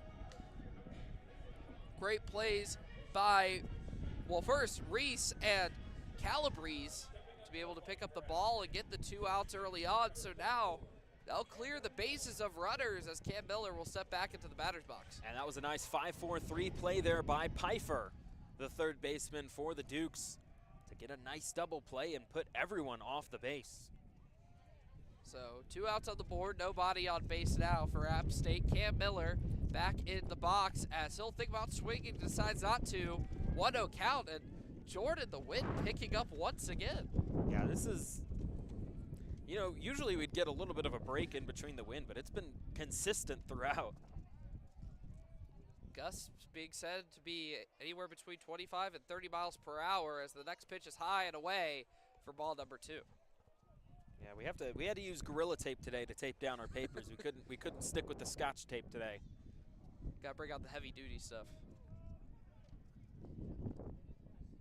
Next pitch on the way for Miller. That one's high once again. Cool losing some control. It'll be a 3-0 count very quickly. 2 outs on the board. Still nobody warming up in the bullpen for JMU. Well, we saw earlier Beard Jr. come out, but he ended up not going to the bullpen. Next pitch is on the way for Miller. Swings on it, makes contact. That'll be strike number 1, making it a 3-1 count. And for Cam Miller in this situation, you usually don't swing on a 3-0 count. However, if the ball's right down the middle, it's right down the middle. And if I was Kermit Smith, I'd be more mad if he didn't swing at it down the middle. Next pitch on the way. That one swung on. It'll go towards the right side and get down. Cam Miller's off to the races. He rounds first, going towards second, and he is safe. Cam Miller with a double for the Mountaineers. And that's one of those batting situations, Bobby, where it doesn't matter if there's 2 outs, no outs. Cam Miller will get you on base. Phenomenal batting. That's why he's 346, and that's why he's the designated hitter. So Cam Miller making some waves early on in the game here in the bottom of the third, able to get on second base as Juan Correa stepping into the batter's box for App State. Able to get some contact last time out for the Mountaineers. We'll see if he's able to bring somebody home. And now dangerous situation for Cool with Cam Miller on second and Correa up to bat, Bobby. Next pitch on the way. That one is right down Broadway. Correa decides not to swing at it. They'll make it an 0-1 count. I'm shocked he didn't try and swing at it. Usually that's Correa's pitch right there, Bobby, just a little outside, and he usually makes contact with those, but playing it a little more conservatively today. Pitch on the way for Correa. That one makes contact up the middle, and it'll get down. Cam Miller will decide to go home, and he will be safe there, picking up the second run of the game for the Mountaineers. And Juan Correa able to advance to second base, and the Mountaineers are starting to get on a roll. And RBI double there for Juan Correa puts the Mountaineers into the lead for the first time today in the bottom of the third inning, Bobby. And now Max Cool might face a threat of getting pulled as there's now some running towards the bullpen by the Duke's coaching staff. So Cool most likely will stay in for the rest of the inning, but the amount of time he has is uncertain as Tyler Lichtenberger now stepping up to bat for the Mountaineers. Still 2 outs on the board, Juan Correa on second. But as mentioned before, now App State with the 2-1 lead over JMU. Yeah, and Lichtenberger, Bobby, just recently named to a Brooks Wallace Award watch list as a nominee. As we will see Cool try to throw it back towards Juan Correa to get him out on second, but he'll overthrow it towards center field, and Juan Correa will steal third base. Cool losing his cool out there on the pitcher's mound. Yeah, and that's exactly why you usually don't throw towards second for a pickoff attempt, Bobby, because it's the hardest one to make, and a lot of the times you'll see an overthrown pickoff attempt, and that's exactly what Cool did. He threw it over the head there of the shortstop, Fleck. And now we will see JMU have a little bit of a discussion out on the pitcher's mound with Cool, who is having a very effective game so far for JMU until that double by Cam Miller, followed up by another double from Juan Correa, bringing him home. And the wild throw towards second to advance Correa to third. So, Jordan, what are your thoughts of the game so far? Yeah, well, the Mountaineers, Bobby, finally starting to make some momentum. This is what we saw sort of in the last game where the Mountaineers beat the Dukes there to give them the win. It was sort of really close, and then the Mountaineers found an inning to make a run, and that's eventually what got them those 9 runs to beat the Dukes. But looks like Cool's going to stay in for now. Still no actual action in the bullpen. However, looks like the Dukes are scrambling to get someone warmed up right now. Definitely can see them on their heels right now, as now Tyler Lichtenberger will be up to bat for App State. 2 outs on the board, Juan Correa on third base. So Cool, we'll see if he's able to hone in the pitching and get out of the bottom of the third relatively unscathed. His first pitch on the way, that one is well outside for ball number 1. And Bobby, I real quick want to go back to the failed pickoff attempt there by Cool. It will go down as an error for the James Madison Dukes off of the failed attempt. So Juan Correa will get on base off of an error to third. Next pitch all the way from Cool. That one swung on hard, and that one will be foul from Lichtenberger, evening up the count at 1 apiece. You don't see E1 a lot of the times in my scorebooks when I do baseball, but there's one right there with the failed pickoff attempt. You get something new every day. Still haven't gotten a ball here, despite being outside. Hopefully we can get one of these days, Jordan. It's 1-1 count on the way for Lichtenberger. That one's outside once again. That'll make it a 2-1 count. Juan Correa looking anxious to get home. Pretty nice day here in Jim Betty Smith Stadium, especially if you don't pay attention to the wind. We're around the 60-degree mark. Not really a cloud in the sky. So very nice day for some baseball. Next pitch on the way. That one swung on, popped up towards the net. That will be foul for strike 2. So that'll be 2s across the board with ball strikes and outs for the Mountaineers. And if you're Lichtenberger here, you're just looking for a single right now, Bobby, to pad the Mountaineer lead, try and make it 3-1 against the Dukes in the bottom of the third. You got 2 outs, but you're just looking for a single right now. Nothing too fancy or too hard. Next pitch is on the way. That one is swung on hard by Lichtenberger. That one was high and inside, and so Kuhl able to get his way out of the bottom of the third inning, but not before giving up a run to App State. So the score is 2-1, Mountaineers lead. We're going to take a quick break, but when we come back, we'll have the top of the fourth inning where Jordan Luker will take back over on play-by-play right here on 90.5 WASU YouTube.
Back at Jim and Betty Smith Stadium for more App State baseball here on 90.5 WASU YouTube. Caleb Cross still the pitcher for the Mountaineers. He sends in the first one outside for ball number 1. Facing the batter, Wyatt Pfeiffer. Last time we saw Pfeiffer out for JMU, he had a bunt that went directly to Cross and got out on first base. Second pitch is down the middle for strike number 1. Count 1-1 for Caleb Cross now. Cross early on in this inning, speeding up the time between the pitches. Yeah, for sure. Usually takes his time now, speeding up the pace a little bit. That one swung on right towards left field. Figueroa's under it, and he'll make the grab for out number 1 in the top of the fourth inning. And right now, the outfielder is doing a pretty good job for App State, looking into the sun, but able to pick up the outs nevertheless. So good job subsiding a run. Mountaineers have a 2-1 lead against the Dukes off of 3 hits. And 1 error by the Dukes. That error ended up not mattering. That was Max Kuhl, who overthrew a second baseman. Caleb Cross still the pitcher for the Mountaineers. There is some action in the Dukes bullpen. That one outside for ball number 1. Facing Jackson Tone, the designated hitter. Last time up, Tone lined out to Joseph Zamora. And now he faces a 1-0 count versus Cross. That second pitch is a little low for ball number 2, count 2-0. And Tone, that last hit you were talking about to Zamora was right to him. It was really good contact, so he definitely wants to get a second crack at the bat. Caleb Cross sends in the 2-0. That one right down the middle of King Street for strike number 1. Count 2-1 now for Cross. And he got a swing at those, Jordan. That one was right where you wanted it to be. It looked like it could have been a really big power hit for him. 2-1. Sends that one in. That one swung on, and it's going to be high and far, but unfortunately way out of play as Juan Correa really doesn't even make an effort to try and reach for it. And a lot of fans making the effort to chase the ball over on the right side. There's a lot of people scrambling for it. Over towards the fire pit. I don't know if I would have the fire pit on in this windy conditions, but hey, you paid for it. 2-2 count now for Caleb Cross. As I mentioned, .75 ERA in his last 3 outings. The last one came against Marshall. That one swung on and missed for a strikeout, and Caleb Cross will get the second out of the inning off of Jackson Tone. And Cross has a slow start to the game, but since then, Jordan has done a really good job at putting some of these batters away. Yeah, some of that credit is also to the App State fielders, but he's been really placing these pitches in the right place, and JMU just can't get it going right now. And so that'll bring in Eli Stedman, the senior for the Dukes. First pitch, a little high for ball number 1. Caleb Cross making quick work now. What I mean to say is he usually takes his time on the mound.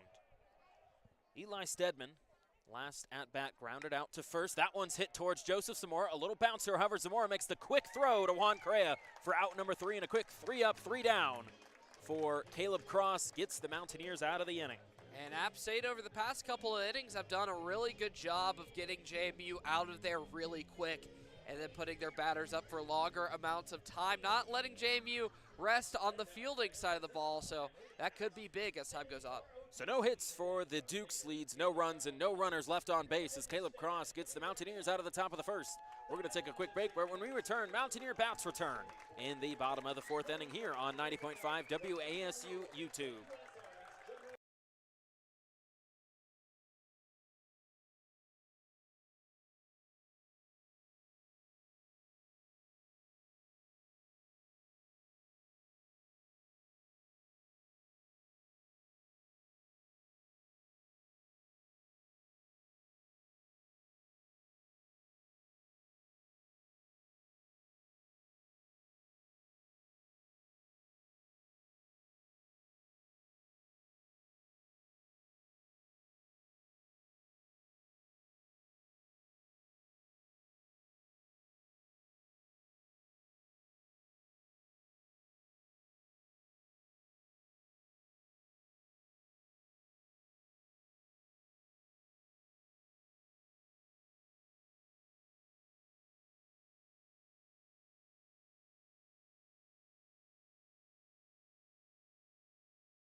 Back on 90.5 WASU YouTube.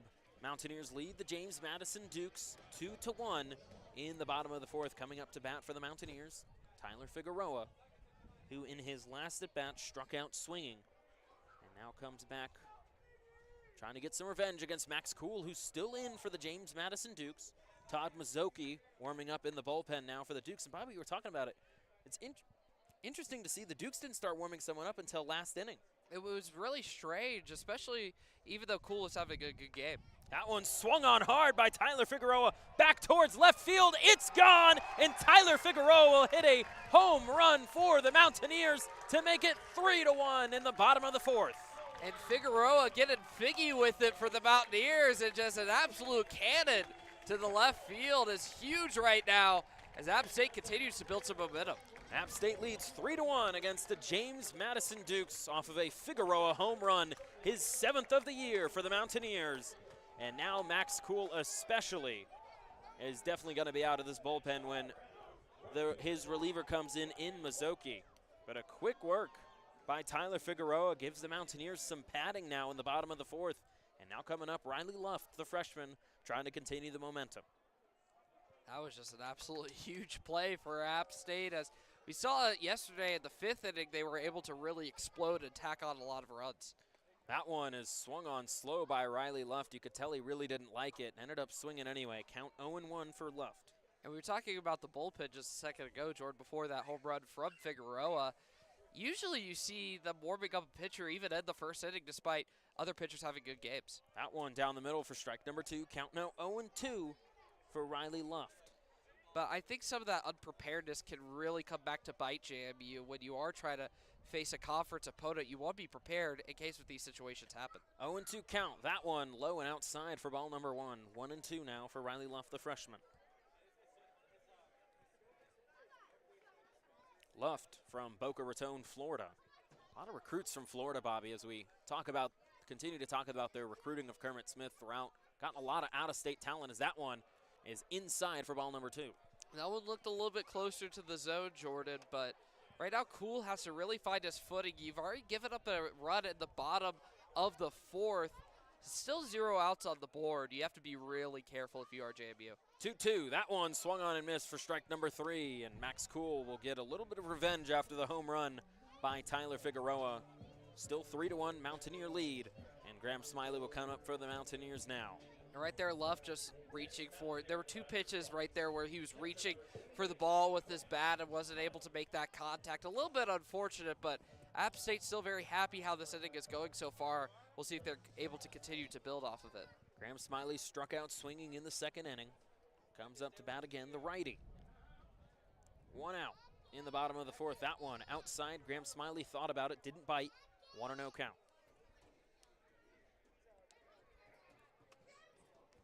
Graham Smiley batting .239 so far this year. 16 hits, 13 RBIs, not a factors, no runners are on base. He swings and misses on that one, which was way low. He kind of golf swing that one, Bobby. He definitely was chopping at that one. Similar to what Luft was doing of just reaching for balls you should be going after. It's a little bit unfortunate for App State because you're in such a good position in this inning. You want to be able to retain it. One's across the board. That one outside for ball number 2. 2-1 now for Smiley. Smiley, transfer from North Carolina State. Couple of transfers from the Wolfpack as that one swung on, and that's going to be a high blooper. Calling it out is Kuhl. No one can find it. However, finally, first baseman Calabrese is able to make the catch for out number 2. So Graham Smiley flies out off of a foul ball due to Calabrese, but once again, Bobby, wind playing a little bit of a factor here. Yeah, definitely the wind right there carried the ball a little bit on their search for it. Thankfully for JMU, they were able to pick it up, but now App State a little bit in a hole in an inning that had so much promise just a minute ago. They lead 3-1 after a Figueroa home run to get them started in the bottom of the 4th. 2 outs now in the bottom of the 4th inning. Coming up to bat, Charlie Evans, as I was talking about, made an amazing grab at center field. Evans showed bunt, thinks better of it. Count 1-0. And Evans played for the Boone Bigfoots over this summer, and a lot of people think that's a big reason he decided to come to App State. He loved the place so much, and as we were talking about earlier this game, coming in for Kramer, who got injured a couple of weeks ago, has been doing a really good job of retaining his place. That one's once again a high can of corn. Coming under it is second baseman Moody, and he'll make the catch and make it 3 outs. So the Mountaineers able to get a run on the board due to a Tyler Figueroa home run, but after that, leave no one on base. But when we return, James Madison will try and get the bats going to get out of the 2 deficit hole here on 90.5 WASU YouTube.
We welcome you back to 90.5 WASU YouTube.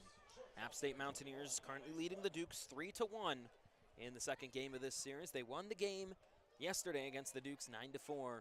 Now trying to win this series and make it 2-0 against them as they'll play them tomorrow. Caleb Cross still on the mound, sends one in there for strike number one against Maddox Fleck, the junior. 0-1 count. Last time for Fleck out for JMU earlier in the second was walked, but eventually got to third base.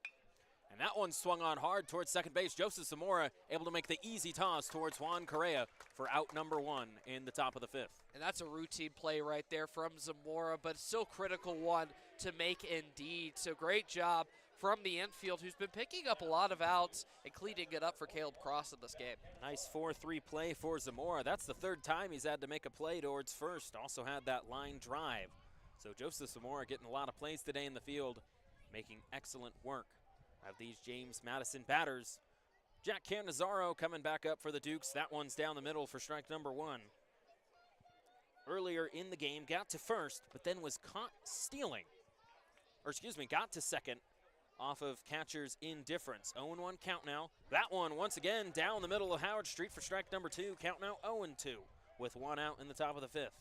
And Cross has been really effective in this game so far, really putting it in the zone, but away from the hitters enough. He's able to pick up a lot of strikes. Cross trying to strike him out. That one swung on hard, and in the middle, Correa is able to make the grab and toss it to Caleb Cross for the out. What a grab by Correa off of the bounce off the turf. Yeah, great job picking it off the turf as you were talking about, Jordan, but also spinning his glove around. Almost had to pick it up behind his back to make the play. So Juan Correa picking up a great out for the Mountaineers, and now 2 outs early on for JMU. A nice 3-1 play there for Juan Correa. Action still in the James Madison bullpen. As a pitcher is warming up for them, that might have been the last we saw of Max Cool last inning. Swung on and missed for strike number one. We're back at the top of the lineup. Kyle Langley, who started off the Dukes early with a nice hit and then scored the only run they have so far. They're down 3-1 to the Mountaineers. Caleb Cross sends in the 0-1, and that's a little outside for ball number one. 1-1 count. Langley leads the Dukes in steals. For when he's on base, he's really dangerous. However, only batting .217. That one is swung on, and it looks like it's going to be foul. Count now 1-2. He's fifth in the Sun Belt in steals. However, has struggled to get on base, with only getting on base about 1 out of every 3 times. The lefty batter, Langley, trying to continue and get on base. That one's high for ball number two. Now it's 2s across the board, 2-2 with 2 outs in the top of the fifth. Caleb, sorry, Bobby. And the big thing from Caleb Cross, where he does have the ball get outside of the zone, a lot of the times those balls get a little bit high on him, and I think it might be some of those off-speed pitches he's trying. That one inside, count now full, 3-2. Bobby, you just talk about Caleb Cross and how much the Mountaineers need him. You know, you lose a couple of pitchers. You lose Caleb Marks. You lost Jackson Steensma last year in the Sun Belt Tournament. Neither of those guys expected to make a return. 3-2 for Caleb Cross, and it's low, and Kyle Langley's going to be able to walk. And now Caleb Cross has to look out for him on first for the 5th-ranked Steeler in the Sun Belt. And that's just unfortunate right there. You talk about the threat that he poses on first base, but also it's not very good from a morale standpoint because you were able to get 2 outs so quick. You have that battle at home plate, finally putting a guy on first. So you have to stay out here a little bit longer in the top of the 5th and up that pitch count, which is already getting pretty high. That'll bring up Ryan Dooley now for the Dukes. The lefty senior in the first, grounded out to third, and then got on first in the third. First pitch is swung on towards center field. Charlie Evans is going to have to run back for this one, and he's going to make the grab for the out. What a play there by Charlie Evans in center field. And we saw him make a big play earlier on this game, Jordan, and able to do it once again when the Mountaineers need him the most. Charlie Evans stepping up and making the critical play, and the Mountaineers keeping it rolling through 5. Mountaineers able to keep the James Madison bats silent as they're unable to get on base but leave one on base. And when we return, the Mountaineer bats return for the bottom of the 5th inning.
back here on 90.5 WASU YouTube.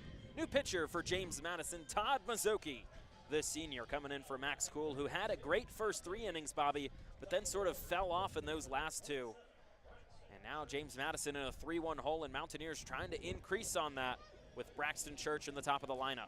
And Mazzocchi's already pitched 35 2/3 of an inning this year for JMU with a 4.8 batting or ERA. My apologies. He's been a pretty good cleanup guy for JMU. Pitches it a little sidearm as we were looking in the warm-up. That one outside for ball number 1 against Braxton Church, who's gotten on base in both of his at-bats due to a hit by pitch. Mountaineers currently 22nd in the NCAA in hit by pitches. 1-0 count now for Mazzocchi. That one is inside for ball number 2. And with these sidearm pitchers, Jordan, you see a lot of horizontal movement between the pitches. I'm expecting to see a lot. We've already seen it with the first 2 pitches that he's thrown. 2-0 count now for Mazzocchi. He'll send that one in. Braxton Church will get that through the gap for a nice base hit. And Braxton Church gets the first hit in the bottom of the 5th and gets on first. And Church finally getting on base in a different way than getting hit by one. So really good to see him make some of that contact and not get hit for the 3rd time today. Nice base hit there for Braxton Church. As Todd Mazzocchi will continue to pitch for the Dukes here, coming in for Max Cool. As we were talking about it, Bobby, pitches a little sidearm as we wait for Joseph Zamora. Gonna bat lefty right now. I was talking, he reminds me a little bit of Dan Quisenberry, and way past our age, pitched for the Royals in the 80s. He pitched a little sidearm himself, a little bit of a submarine pitcher. Kind of a lost start as Zamora will hit that one to center field. It's going back, but under it is Stedman, and he'll make the grab for the first out of the top of the 5th inning. And so Zamora still trying to find his first appearance on a base that isn't him just batting at the home plate. So unable to do it right there, but Mountaineers still applying that pressure on JMU. And that'll bring in Cam Miller now, the designated hitter for the Mountaineers. Coming in here, batting .352 so far this year. Had a nice single earlier in the game. Facing Todd Mazzocchi. Righty against righty. Braxton Church still on first with 1 out in the bottom of the 5th. Mazzocchi sends it in, and that one will be down the middle for strike number 1.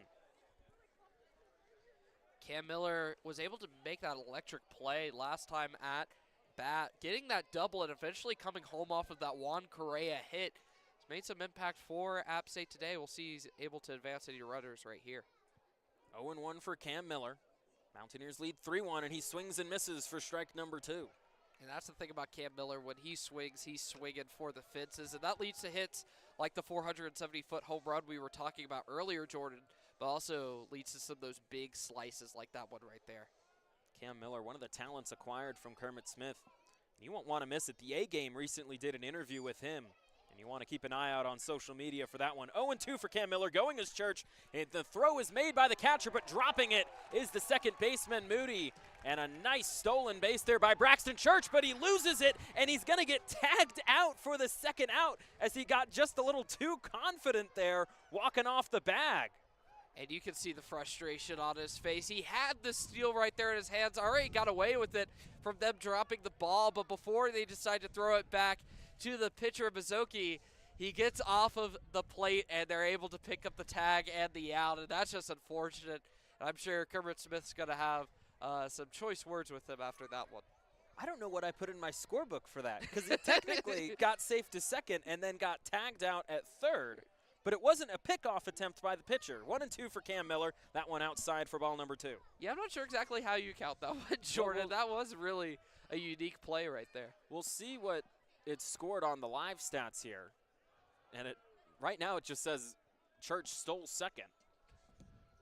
So 2's across the board, 2 outs for Cam Miller, and that one's high. Count now full, 3-2. So now in this pressured situation, this is a place where App State can either blow it wide open or JMU can hopefully get some momentum back. And so this is going to be a big pitch right here. 3-2, and it looks like the live stats people are just struggling as much as we are, as Cam Miller will foul that one out towards the back and towards the fans. Count remains full. And that's the thing about App State. When they do get to these full counts, a lot of the times they're sticking at that home plate for a while because they're able to make that big contact and stay alive off of foul balls. So it's usually a couple more pitches after the full count is made where a play happens. Full count payoff pitch is inside, and Cam Miller will walk to first. He hits it, Bobby, but he also gets on base a lot, and that's what you need. 500 on base percentage for Cam Miller. He gets on base 1 of every 2 times. Well, today he's got it on 3 out of 3 times, Jordan. So he's done a really good job. He was able to get walked in the first inning, got that double earlier on, and now walked again. So keeping it rolling as Juan Correa is up to bat. And Juan Correa today so far got on first on a single. That one inside. I'm just going to call it a strike. Count 0-1 to Correa. And Correa, another guy who's gotten on base every single time today. Both off of hits, able to get an RBI on both of them. So already picking up a plethora of stats after only 2 at-bats. That second pitch is swung on and missed by Juan Correa. Here's a mouthful for you, Bobby, of what the live stats called Braxton Church. He stole second, out at second base, unassisted. Interesting. No clue what that means. You can't really give an error to a runner. So I guess that's the best they could score it there. 0-2 count for Juan Correa. Cam Miller still on first with 2 outs in the bottom of the 5th. Sends that one in. Juan Correa hits it, and it hits his calf a little bit there. He's able to walk it off. Count still 0-2. That looks like he's fine, but I know those can be painful at times, Jordan. So lucky he didn't hit him at a different angle and cause too much discomfort. It's kind of what caused his injury earlier in the season. Thankfully, he was able to come back for the Mountaineers, still make an impact, as he's making an impact today with 2 hits.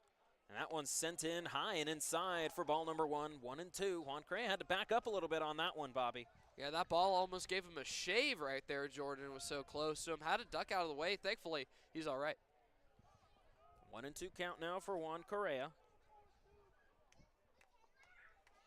2 outs. Cam Miller's still on, and Juan Correa will swing and miss for strike number 3. And the Mountaineers, despite being in a good position early on, an error there by Braxton Church, if you can call it an error, not a scoring error, but more of a mental error, gets him out at second, and the Mountaineers are scoreless in the bottom of the 5th. We'll be right back for more Mountaineer baseball on 90.5 WASU YouTube, where Bobby Phillips will be taking over for the 6th and 7th inning on play-by-play.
Welcome back here to the High Country, where we see App State lead JMU 3-1 going into the top of the 6th.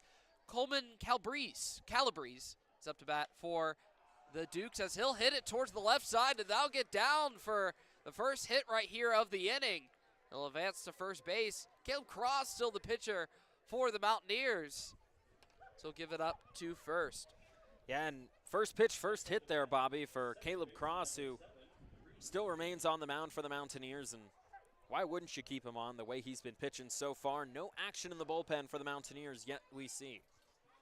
So now we see Reese Moody up to bat for the Dukes. Yet to get on base here today, as he'll show bunt. He'll pull it back last second, and that'll be called for ball number 1. So 1-0 count, no outs on the board.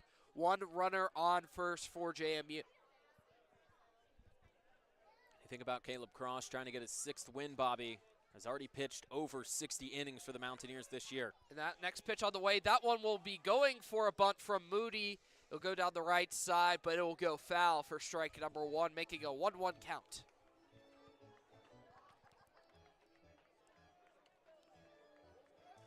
So Reese Moody, the freshman for JMU, batting a .232 batting average, gets on base around a third of the time for JMU. So now we're all reset here. Cross sizing up his pitch. On the way to Moody, he'll show bunt for the third time. He'll go up the middle. Cross picks it up, throws it towards first, able to pick up the first out of the inning, but not before Calabrese is able to advance towards second. So now runner on second, one out on the board for JMU. Yeah, that was a pretty planned sacrifice bunt there by Reese Moody. You're just sacrificing the freshman like that. It's interesting there. And I want to also say how interesting it is. We were talking about Caleb Cross picked up the pace with his pitching and then now has toned it back once again and slowed it down. Yeah, a little bit inconsistent on his speed, but as long as he's consistent in the results, that's all App State cares about. So Wyatt Pfeiffer up to bat once again for JMU. Another player yet to get on base. His first pitch on the way, swung on hard for strike number one. And Pfeiffer, Bobby, just kind of one of those players for James Madison that sort of speaks to the struggles they've had in terms of hitting. Pfeiffer only batting .188 this year. Cross looks for second, decides not to throw it there. Will throw it towards home. Pfeiffer shows bunt, pulls it away. Will still be picked up for strike number two. And it's just interesting, Bobby. James Madison 12-26 on the year. Last year, they were competing for the Sun Belt Championship in the tournament for the NCAA, and this year it just declines out, and it shows you sometimes just how much a baseball team can fall in 1 year. Next pitch on the way, swung on hard. That one is up in the air to the left side, but it'll go foul. So the count will stay at 0-2 with one out on the board for Pfeiffer. Still runner on second. And we might see another sacrifice hit situation here, Bobby, by Pfeiffer, trying to get Calabrese onto third and get James Madison back in this game. Still very winnable for them as the Mountaineers are only ahead by 2, 3-1. Cross looking towards second base a lot right now. Still looking over there. He's got 5 seconds. Next pitch on the way, and that one a little bit outside for ball number one, but Jordan, you're right there. There was only 5 seconds left on the pitch clock. I was wondering if he was going to throw it. Yeah, well, that would have advanced Pfeiffer. Or no, excuse me, it would have been counted as a ball. My mistake. So now Cross once again looking towards second. Throw towards home plate as that one swung on. That one's deep to center field. Evans trying to find it. Looking around, able to pick it up, and now Calabrese will advance to third. And he will make it there. So able to pick up the out right there. Charlie Evans, second out of the inning. Calabrese now on third base. And it's so impressive what Charlie Evans has done at center field, Bobby, with this wind. As I was saying, if you think it's bad down here, up there, it's got to be even worse with those tailwinds up there. And Charlie Evans has been able to track the ball, and that's exactly why Coach Kermit Smith trusted him to take over for the injured John Kramer. So responsible for at least 3 outs on the day for App State. So after that, Jackson Toad up to bat. His first pitch on the way. That one low and wild after the swing, so it'll be a strike, but Calabrese will be able to waltz his way home and pick up the second run of the game for JMU. Yeah, and that was just a costly mistake there by Caleb Cross. You do not see that often by a pitcher of this caliber, Bobby. That's just unfortunate right there from App State, who's been having a good stint of momentum over JMU. So that'll cut the lead to only 1 for the Mountaineers. 3-2 is the score. But as I mentioned before, Jackson Toad swung at that pitch, making it an 0-1 count. Next pitch on the way, swung on hard to the right side. That one is going towards the foul pole, and that one will be considered just outside for strike number 2. If that one was a couple feet to the left, Jordan, that would have been out of here. Yeah, that was a dangerous hit right there by Jackson Toad.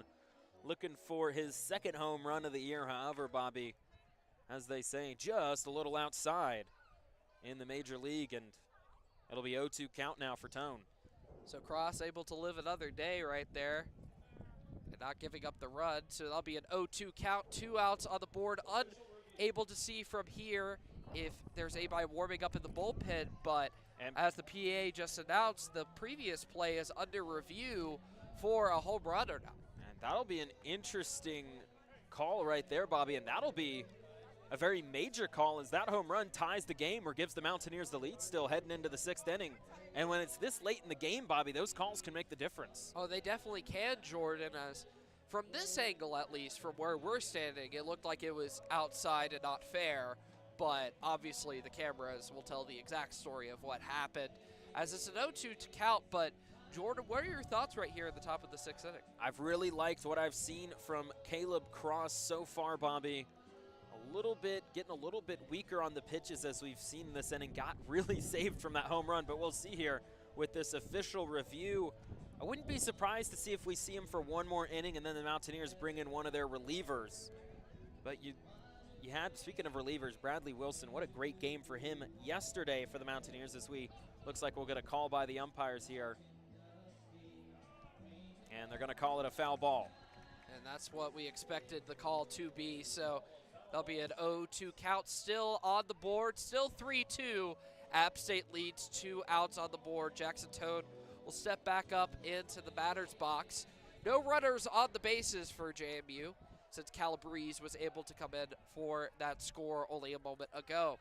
So Cross will now set up for his next pitch, hoping to get out of the inning. That's on the way. That one swung on, and that one towards the hill of fans almost hits a couple people. Thankfully, everybody seems to be all right, keeping the count at 0-2. Yeah, you always got to keep your head on a swivel if you're going to be down the first base or third base line, especially with someone like Jackson Tone hitting for the James Madison Dukes. And once again, Bobby, making hard contact, but just a little bit out of play there. Next pitch on the way from Cross. That one swung on, popped up towards the left side. Looking around, they're trying to find it, and it is picked up right there by, I believe, it was Lichtenberger on the play. He called off his third baseman, Braxton Church, to make the plop out play there, Bobby. So they're able to pick up the final out of the inning, but not before giving up a run to JMU, making the score 3-2, going into the bottom of the 6th right here on 90.5 WASU YouTube.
Welcome back to 3,333 feet, where we see the Mountaineers leading JMU in the bottom of the 6th inning, 3-2 here in the high country, as Tyler Lichtenberger is up to bat for App State. Todd Mazzocchi still the pitcher for JMU, coming in for Max Cool just an inning ago. So we'll see if he's able to keep it rolling, as he was keeping App State scoreless in the bottom of the 5th, but App State leads 3-2. He's keeping James Madison scoreless, not App State, Bobby, but. No, App State from scoring. Oh, yes. Excuse me. Next pitch on the way for Lichtenberger. That one, excuse me, outside, 1-0 count. And, you know, Tyler Lichtenberger, Bobby, just one of those players you think about. He's in the running for the Sun Belt Freshman of the Year, and just give it to him already. He's so phenomenal this year behind the plate for the 2-0 count for the Mountaineers. As he'll take some time right here, not sure why. Yeah, taking some time to himself. It's interesting how college baseball, Bobby, has sort of come to favor the hitter a little bit more. You know, you have the pitch clock, but batter can take as much time as he needs. Versus in the MLB, they sort of rush the batters a little bit more. It is interesting to see how that dynamic is kind of a shift between both leagues. Next pitch on the way from Mizoki. That one swung on by Lichtenberger, but that one will be foul, making it a 2-1 count. Still 0 outs on the board.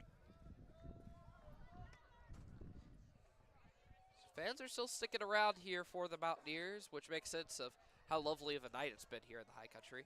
Yeah, we maybe should have brought a jacket. We always forget about how windy it gets up here, no matter what the weather is. It could be 90 degrees and windy. Next pitch on the way. That one swung on, and that one's popped up high, but that one won't have enough gas behind it, so JMU able to make the catch right there. The center fielder, Eli Stedman, getting the first out of the inning for JMU. Yeah, and Stedman making a nice play there. We were talking about Charlie Evans, but that ball had even more wind on it than anything Charlie Evans has seen recently, and Stedman able to make a nice grab there for the Dukes. So 1 out on the board for App State as Tyler Figueroa gets into the batter's box. He was the one to hit that major hit for App State last time out, as that pitch is on the way, and that one is low for ball number 1. And Figueroa got this rally started for the Mountaineers. They've been kept quiet recently. We'll have to see if you can get another home run, Bobby. At least that's what you hope for if you're a Mountaineer fan. Looks like we're going to have a little bit of a talk here with the umps. Yeah, not sure exactly what's going on here. They seem to be discussing something, but 1-0 count right here in the bottom of the 6th inning. App State leads 3-2, 1 out on the board. And right now, Jordan, what does JMU have to do against the Mountaineers? I mean, you got to keep them scoreless to start. You got to keep them within that 1-run buffer there, and then you got to ask more out of the bottom of your lineup, Bobby. I know it's been a tough year hitting for James Madison, but we've seen a lot of situations with them recently in terms of they've been able to keep the bats pretty quiet, as it looks like James Madison coach will head out and have a talk with the umpires a little bit. Coach Marlon Inkenberry coming away. His alma mater is VMI, Bobby, and you know they have 190 steals this year in the NCAA, and he's definitely taken a little bit of that alma mater influence here at James Madison for stealing bases. Well, he definitely has, as you mentioned, Jordan. JMU top 60 in the country in total stolen bases. As the discussion going on over there will wrap up. Not exactly sure what it was about. And Eichenberry in his 10th season with the Dukes. Very similar to Kermit Smith, who's in his 9th season with the Mountaineers. As now we will see Figueroa finally step back into the batter's box. 1-0 count for him, 1 out, nobody on base. Mizoki's pitch on the way. That one is low, almost scraping the dirt for a 2-0 count. Yeah, nice job there by Figueroa to get out of the way. And you think about him, he's one of the dangers for the Mountaineers on the bag. He gave the Mountaineers a run for their money when they played Siena, and he still played there on the bag. Next pitch on the way, swung on, and that'll be a 2-1 count. So first strike right there for Figueroa. And I was talking about the James Madison bottom of the lineup, but the Mountaineers bottom of the lineup is one of their strengths and one of the reasons why Kermit Smith has been able to get such a winning record. Next pitch on the way, swung on hard by Figueroa, deep to left field, and that one will drop and stay fair. He'll round first, rounding second. He's going towards third. They try and cut him off, and he is saved. Tyler Figueroa with the triple here in the 6th inning. And that's exactly the speed I was talking about, Bobby. It doesn't matter if he hit it all the way to left corner there of left field. And Tyler Figueroa turns what would have been a double for most players into a triple and puts the Mountaineers in scoring position with only 1 out in the bottom of the 6th. So he hits the home run last time he was at bat. They're hitting a big triple, so Tyler Figueroa on fire. And that one could have possibly gotten caught by Kyle Langley, but just didn't have the speed to catch up to it there in the left field. And so Zamora, or not Zamora, as he was able to make the play right there for Figueroa. Yeah, and it looked like there the left fielder, Langley, he dove for that one, Bobby, and just was unable to come up with it. And then, you know, you have the turf field. The ball kind of bounces a little bit. Any sort of grass field, the ball would have just stuck right down there. But then the ball bounced away from Langley, and that's what made Figueroa able to come up with the triple today. So great play right there for the Mountaineers. Still only 1 out on the board as Riley Luft will go up to bat now with Mizoki still at pitcher. Figueroa, after that great play on third base and well within scoring position. Pitch on the way for Luft. That one is low, called for ball one. And Bobby, you think about the Mountaineers' future schedule. You obviously have to win these 2 games versus the Dukes, but then you play ETSU, you go away to Wake Forest, and then you play Southern Miss.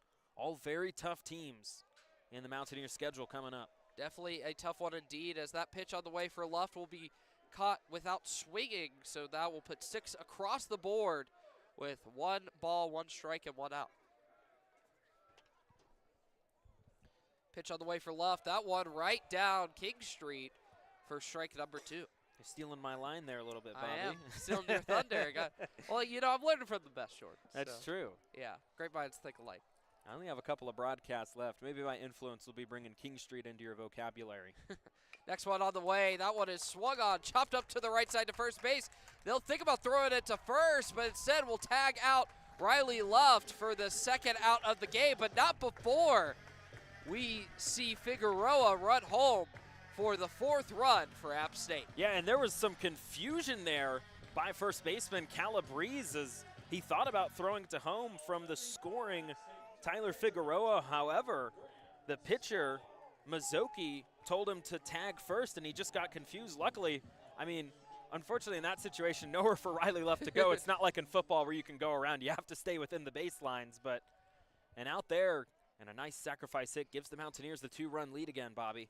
So 4-2 is the score. App State leads. Graham Smiley at bat. He'll hit it towards second base. They'll pick it up, throw it towards first, and that will be a quick out to close out the inning for App State, but not before they were able to send Figueroa home and expand the lead 4-2. We're going to take a quick break. When we come back, we'll have the top of the 7th inning right here on 90.5 WASU YouTube.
Welcome back here to the High Country, where we see App State lead 4-2 over JMU Dukes after we saw great triple by Tyler Figueroa before coming home. Now JMU up to bat in the top of the 7th. Eli Stedman, the batter for JMU.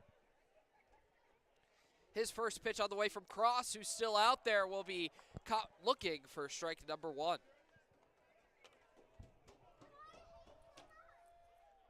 Stedman, Bobby, only batting 200 on the year. However, gets on base a third of the time. Next pitch on the way. That one swung up. It's high to left side, but that one will not stay fair, and that'll be strike number 2, making the count 0-2. And I want to mention here, the Mountaineers keeping Caleb Cross on the mound. So far, Bobby, and they're putting their full faith in Cross right now in a close game. And his pitch is on the way. That one is swung on hard, and that will get by him for out number 1 here in the top of the 7th. So Caleb Cross, after being out there for so long, still got it for right now, and picking up the first out for the Mountaineers. And For right now, Bobby, Caleb Cross with his 3rd strikeout of the day. And I could see them keeping him in for all 9 innings. His pitch count's relatively low, only about 78 pitches by Caleb Cross. For at this point of the game, it's not that bad, Jordan, as Maddox Fleck is up to bat for JMU. First pitch on the way for him. That one looked pretty close to the zone, but it was a little bit low for ball number 1. And look, Everett Harris will start the game tomorrow for the Mountaineers, Bobby. As that pitch was a little bit outside for ball number 2 for Fleck. So 2-0 count right now. Cross in a little bit of a hole, but 1 out still on the board. Pitch on the way from Cross. That was a little bit high inside, and very quickly Cross finds himself in a 3-0 hole against Fleck. Yeah, and it looks like for right now, Bobby, the umps tightening the strike zone a little bit for Caleb Cross. And you wonder, Bobby, are they saving some of the relievers for tomorrow?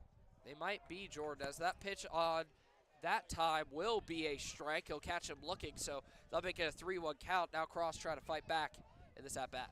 Talking about the relievers, you're without Bradley Wilson. You used him yesterday for the rest of the game in the win against the Dukes. And that pitch is well high, and that'll be ball number 4 for a walk for Maddox Fleck. So now 1 runner on first for JMU, 1 out on the board.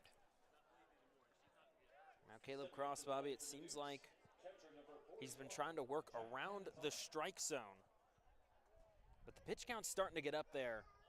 And I can see Kermit Smith taking him out, putting in at least 1 reliever for the rest of the game, and then putting your faith in that reliever.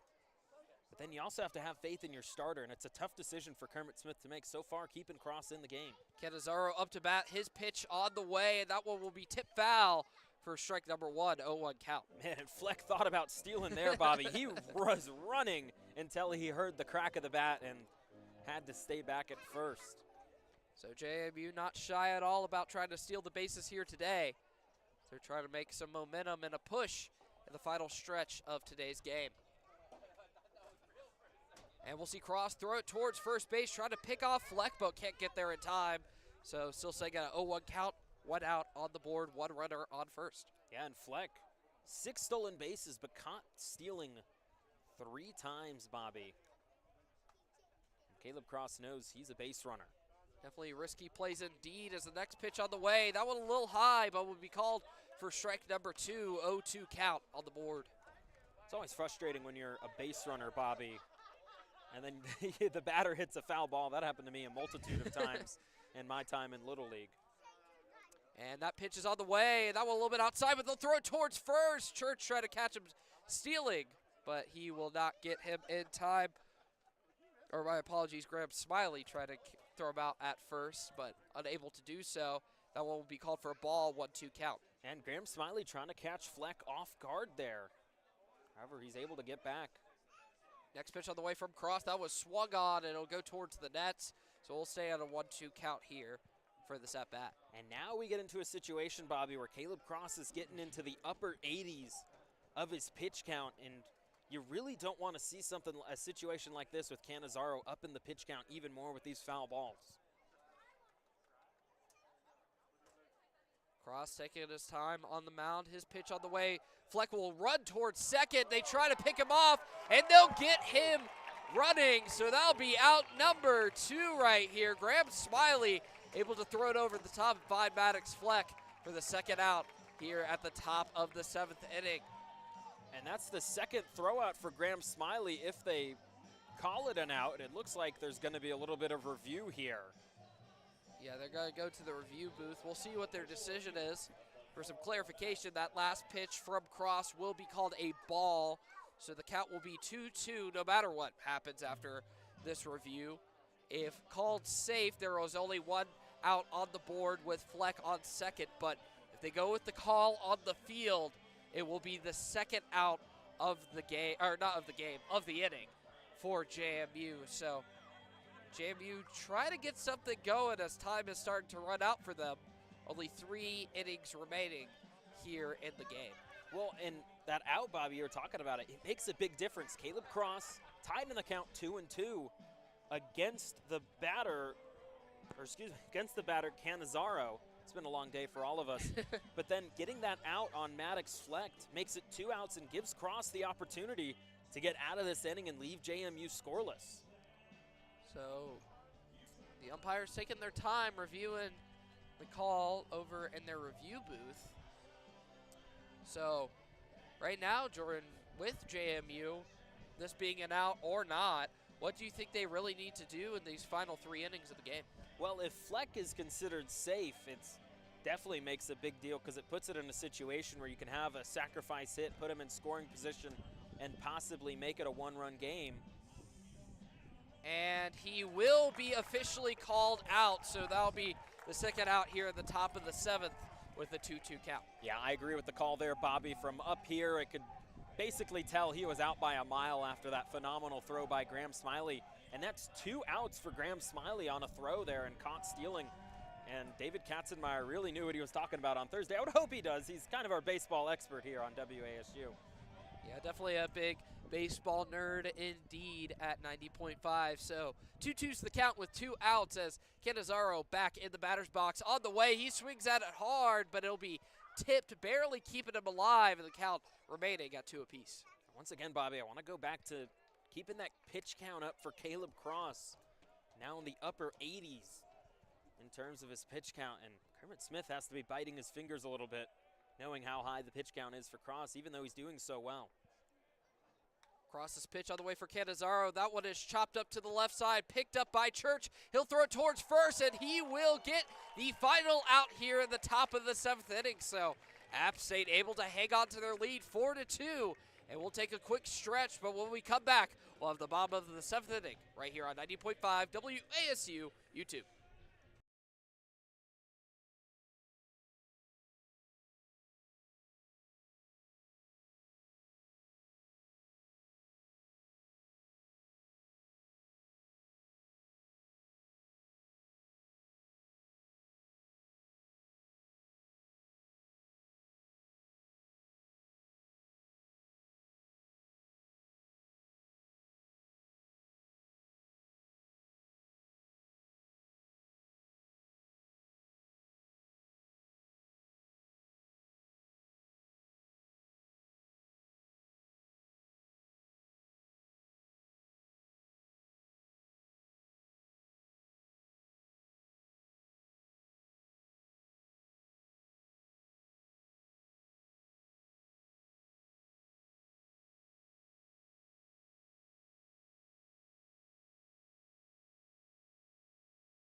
Welcome back to Smith Stadium, where we see the App State Mountaineers leading JMU 4-2 going into the bottom of the 7th. Now up to bat for the Mountaineers is number 3, Charlie Evans, going against the pitcher still for JMU, also number 3, Todd Mazzocchi.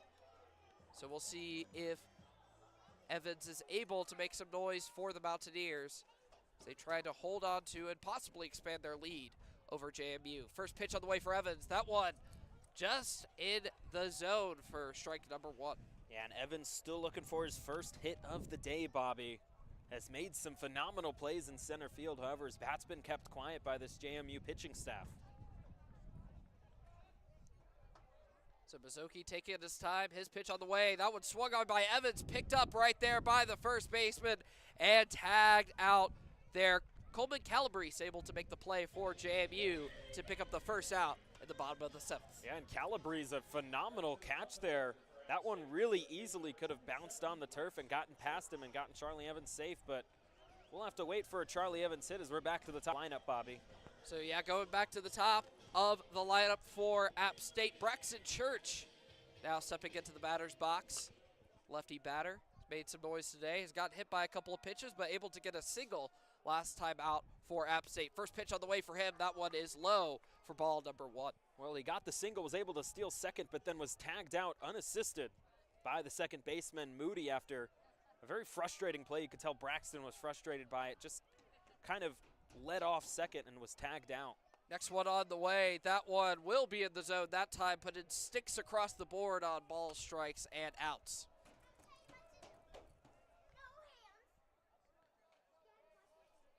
So Mizuki taking his time, seeing some movement in the JMU bullpen as that next pitch is on the way. It'll be picked up for ball number 2, making it a 2-1 count.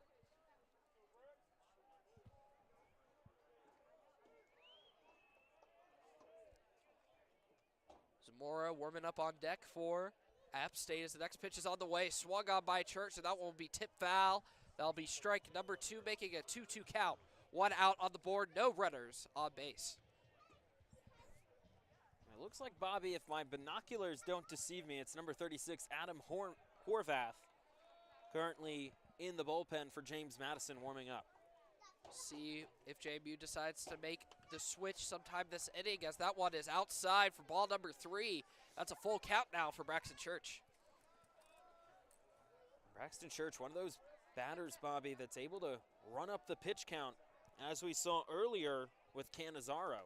That next pitch on the way, and that one is high, so Church able to keep his streak of getting on base alive this game for the 4th time, able to get towards first base. Yeah, and a nice job there by Braxton Church. Was down in the count early, able to come back and get on base here. And that'll bring up Joseph Zamora, Bobby, who so far today, another batter looking to get his first hit. And it's unusual, Bobby, you see some batters who, and you see in close games like these, where some batters just aren't having good days, and Joseph Zamora is one of those batters. And even though he might not be having a great day hitting, he's made some great plays in the field for App State. So his first pitch is on the way. That was swung on, chopped up to the second baseman. He'll fumble it, it'll get away from him, and now Zamora's running towards second, and we see Church advance to third. So a costly error right there from JMU by Reese Moody allows App State to advance. So where they should have been on first and second, now we see Zamora on second base and Church on third. So big play right there for App State. Yeah, that'll be interesting, Bobby, to see if that will be considered an error scoring-wise, and it will go in as an error for James Madison. I agree with the call as an error. It was a routine play, and it got away from Reese Moody there, and now we'll have some action on the mound as Coach Eikenberry looks to talk to his players. And that has to be frustrating right there as a pitcher from Mizuki. You're possibly able to pick up 1 out, if not 2, after that play, but instead, now you have 2 runners in scoring position with a powerful hitter and Cam Miller on deck ready to come in. It doesn't seem like they're going to come get a substitution pitcher, but you have to feel like Mizuki's time is running out. It's interesting, Bobby. James Madison right now has 2 pitchers warming up, and you come to think that possibly they might have a pinch situation where they bring in 1 pitcher to get 1 out and then bring in the next pitcher to pitch the rest of the game. We'll see what the decision decides to be, but for right now, Mizuki will stay out there as Cam Miller is up to bat for App State. Been able to get on base every time so far today. It is 3 at-bats. Zamora on second, Church on third. First pitch on the way for Miller. He'll swing on it hard, but that'll be tip foul down the JMU side for strike number 1, 1 out on the board. And with that error, Bobby, it just continues with the frustration here for James Madison, where they get in these close game situations and then teams are able to blow it up now with the Mountaineers having both runners in scoring position. That pitch for Cam Miller is hit directly to first base, but instead they'll throw it home, and now Church is a little bit game of cat and mouse as he'll go down. The catcher trips over him, but there we will see number 3 making the play for JMU in Mizuki, as now there's a little bit of a talk between Church and some JMU players, specifically Canizaro, as Kermit Smith is trying to get him back into the dugout. That definitely was an interesting play, Jordan. Yeah, so what happened there, Bobby, is Braxton Church was going to be out no matter what. It was not a force out, but Zamora was already on third, and Church obviously couldn't really go anywhere because you're not going to send Zamora back to second after the hit there by the Mountaineers. The hit there by Cameron Miller. But the frustration by Braxton Church, I think, was about the fact that he went down, and it would have been an easy tag, but Cannizzaro sort of just kept running, and I don't think it was anyone's fault. I think Cannizzaro had the momentum, and he sort of tripped over Church, which led him to run again, and that led to some words being exchanged between the two. But no matter that, Braxton Church will be out, and Kermit Smith had to kind of break it up. So some tension going into this game a little bit, Bobby, that just builds onto this rivalry that we've seen develop over the course of these couple of years between the Dukes and the Mountaineers. Definitely a lot of pandemonium going on the field for them. So now after that out, Cam Miller will be on second base for App State, and Joseph Zamora will be on third. Miller was able to kind of advance in all the commotion for App State to second, as the umpires will have a little bit of a chat with each other. And it looks like, Bobby, there might be a bit of a discussion about possible catcher's interference by Cannizzaro against Braxton Church. In that case, he would be considered safe, but it looks like there's going to be a lengthy discussion. Umpires talking with Eikenberry, and there was a little bit of a discussion there. Now they're going to talk with Kermit Smith about this catcher's interference situation, and we have a lengthy review. This is a lot going on at once, Jordan. Well, it was a really Looney Tunes kind of situation there where Cannizzaro just tripped over Braxton Church, and I don't think there was any intention in him tripping over Church, obviously, but catcher's interference is catcher's interference, whether it's intentional or not. And still waiting on any word from the official. Still haven't given any signal going in between both coaches of the team, but with how crazy that last play was, Jordan, with the yellow jerseys, they kind of did look like the Savannah Bananas. Well, that was a Savannah Bananas kind of incident right there, with Braxton Church and Cannizzaro exchanging a few words between each other. And, not that I'm saying Cannizzaro was intentional, but I understand the frustration by Braxton Church and why he would exchange words a little bit with Cannizzaro. In baseball, you have those cleats. You never want to be stepped on by one of them, and Braxton Church came close to that after he sort of fell down in a pickle situation with Cannizzaro. And it looks like we will finally get back to some baseball here. Nope, we're going to have a discussion now between Cannizzaro and Mizuki. Now we'll get back to some baseball. Now we'll get back to some baseball. So after all of that, it'll be considered out for Braxton Church, no run. So the score stays at 4-2. App State leads, 2 outs on the board. Cam Miller on second, Joseph Zamora on third, and Juan Correa up to bat for App State. 0-0 is the count since Correa is still yet to see a pitch. So first pitch on the way for him. That one is just a little bit low. We called for ball number 1. And Bobby, it's funny, in all of that chaos, Cam Miller was able to reach on to second base off of a fielder's choice situation.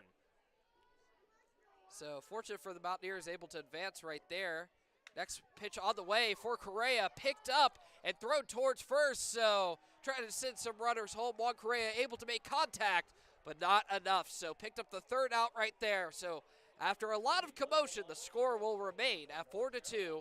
And we're going to take a quick break, but when we come back, Jordan Luker will take us the rest of the way right here on 90.5 WASU YouTube.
Coming back here at 90.5 WASU YouTube at beautiful Jim and Betty Smith Stadium on a beautiful night here in Boone, North Carolina.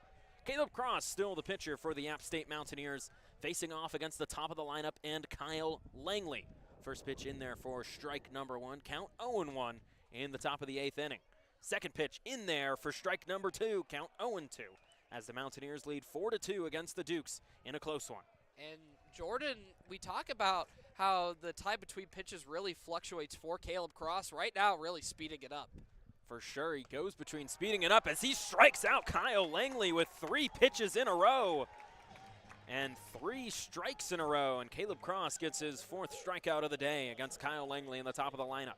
And even though Cross has been in all 8 innings so far as pitcher for App State, showing little signs of slowing down for App State and continuing to get the job done. And now he'll face Ryan Dooley. 3 at-bats so far. 1 single. Flew out to center as his most recent at-bat. Caleb Cross sends in the first pitch. It's ball number 1. And there goes the immaculate inning. 1-0 count for Caleb Cross. Sends that one in. That one's hit hard towards second base. Zamora is able to make the grab and take the out for out number 2. And Jordan, that out right there, I believe is the 4th or 5th out that Zamora is directly responsible for picking up for App State. So great job right there on the infield, making the correct plays. And it's a big reason Cross has been able to stay in the game so long. He's been able to rely on his fielders. Phenomenal defense from the App State Mountaineers, who last year led the Sun Belt in fielding percentage. A little bit of a decline there as that one's hit directly towards center field in the middle of second base, and a nice base hit there by Coleman Calabrese to get on base.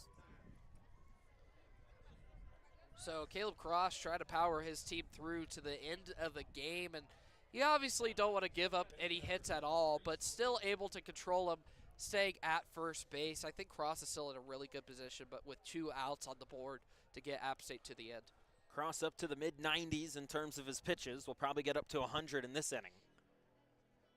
And now we'll have a little bit of a break here as Reese Moody, the freshman, will come up for James Madison after this short break here, being talked to right now by Coach Eikenberry.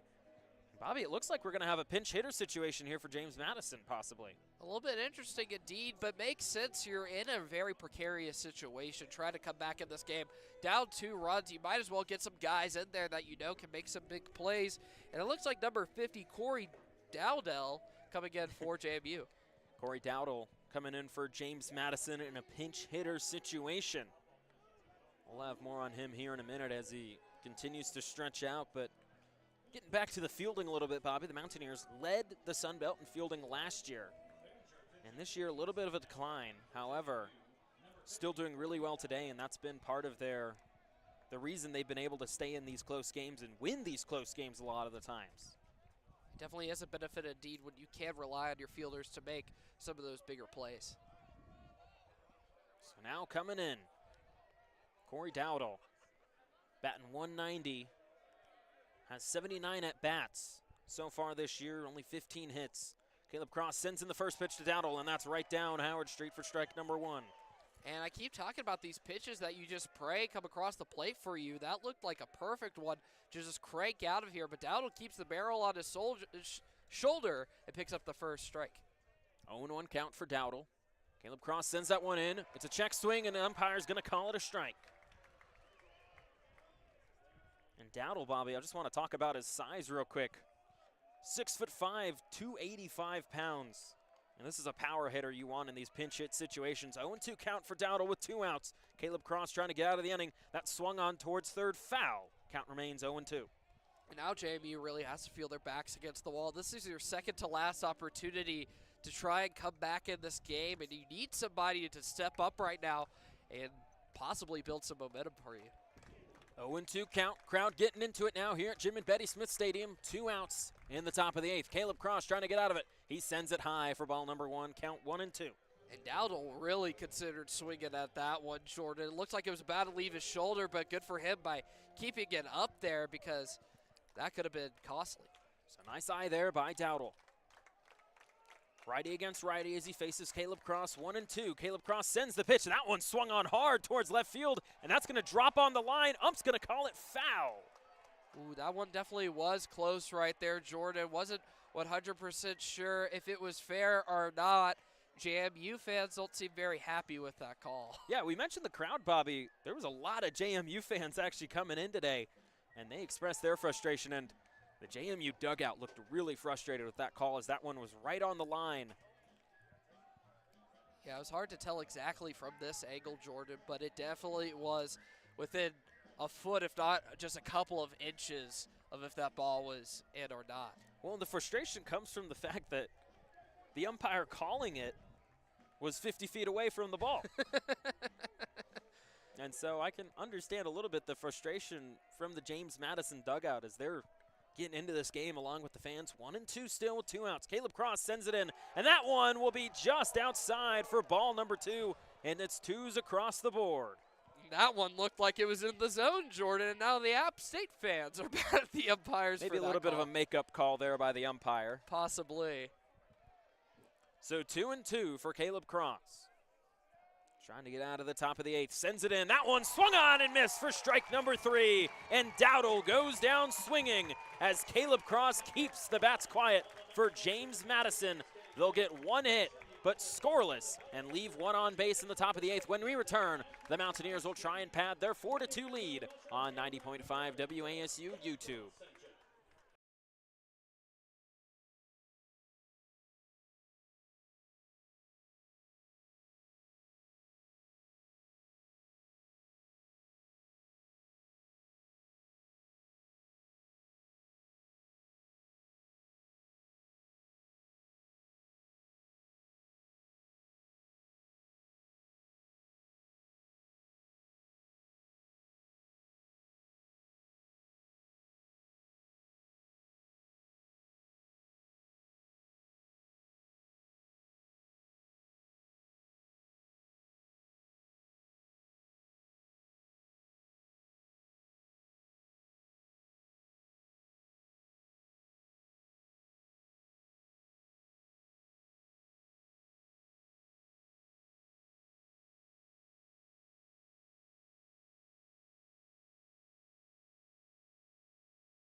Back here at 90.5 WASU on YouTube. Jordan Luker here with Bobby Phillips in the bottom of the 8th inning as the Mountaineers lead the James Madison Dukes 4-2.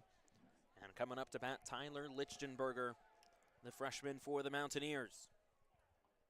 So far this game has yet to get on base. In what's been a slow game, Mazzocchi's still on the mound for James Madison, sends that first pitch outside for ball number 1.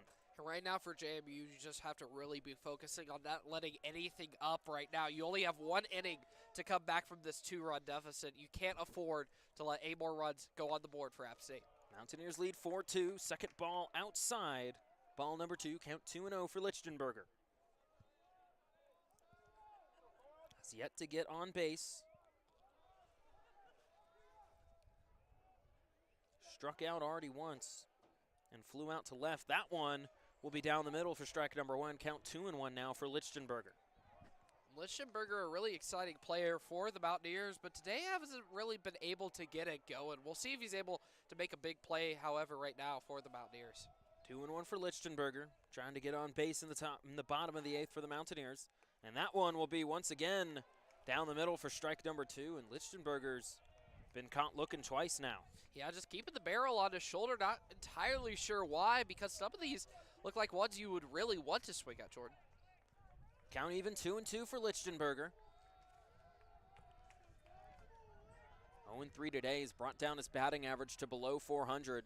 And that one's swung on, but it's hard and foul. Count remains 2-2.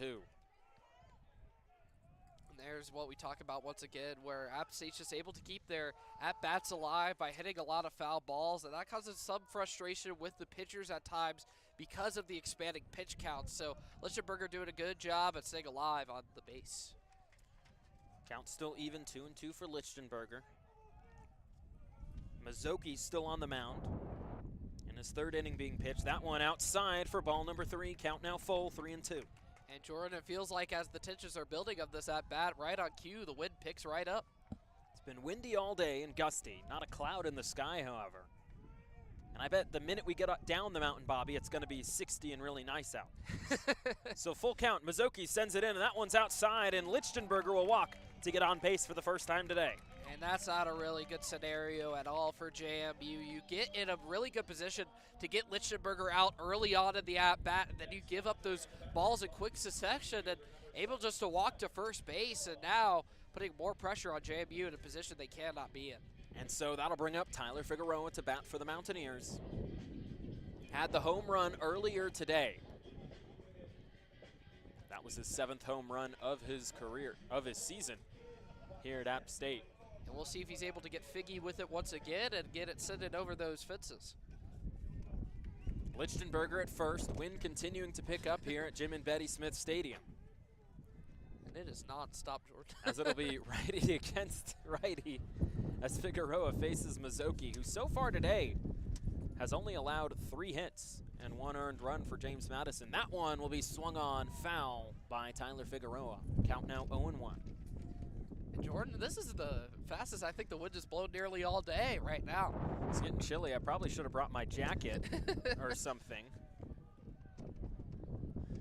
As Figueroa 0-1 count now for the Mountaineers. Lichtenberger still at first. Seems content there for now. As Mazzocchi will send in the 0-1. That one still down the middle. Strike number 2. Mazzocchi trying to get out of the inning. And I would like to take this time to thank Grace Ellen Callahan, who's up here next to us in the booth, able to weigh down some things with her camera equipment as some paperweights. Her birthday was yesterday, so big shout out to Grace Ellen. Those are some expensive paperweights Grace Ellen's putting on her paper right now. I don't know why she's doing that. I mean, $1,000 paperweight, maybe not worth it. Outside for ball number 1. Paying for it like the Department of Defense pays for a coffee machine.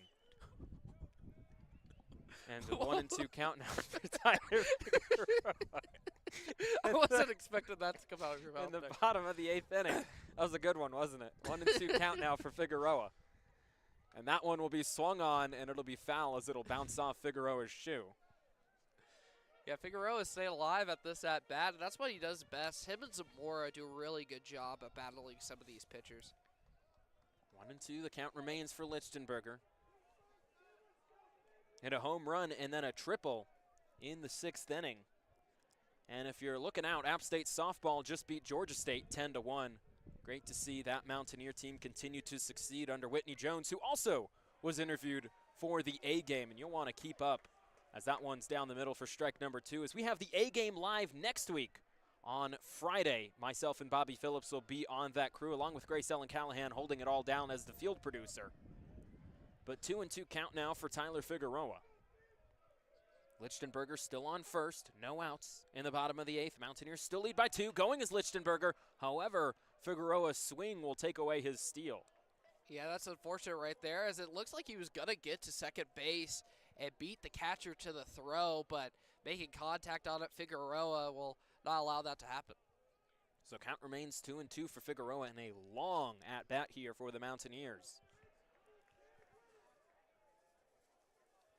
Coming in here, Figueroa currently batting .301, .413 on-base percentage.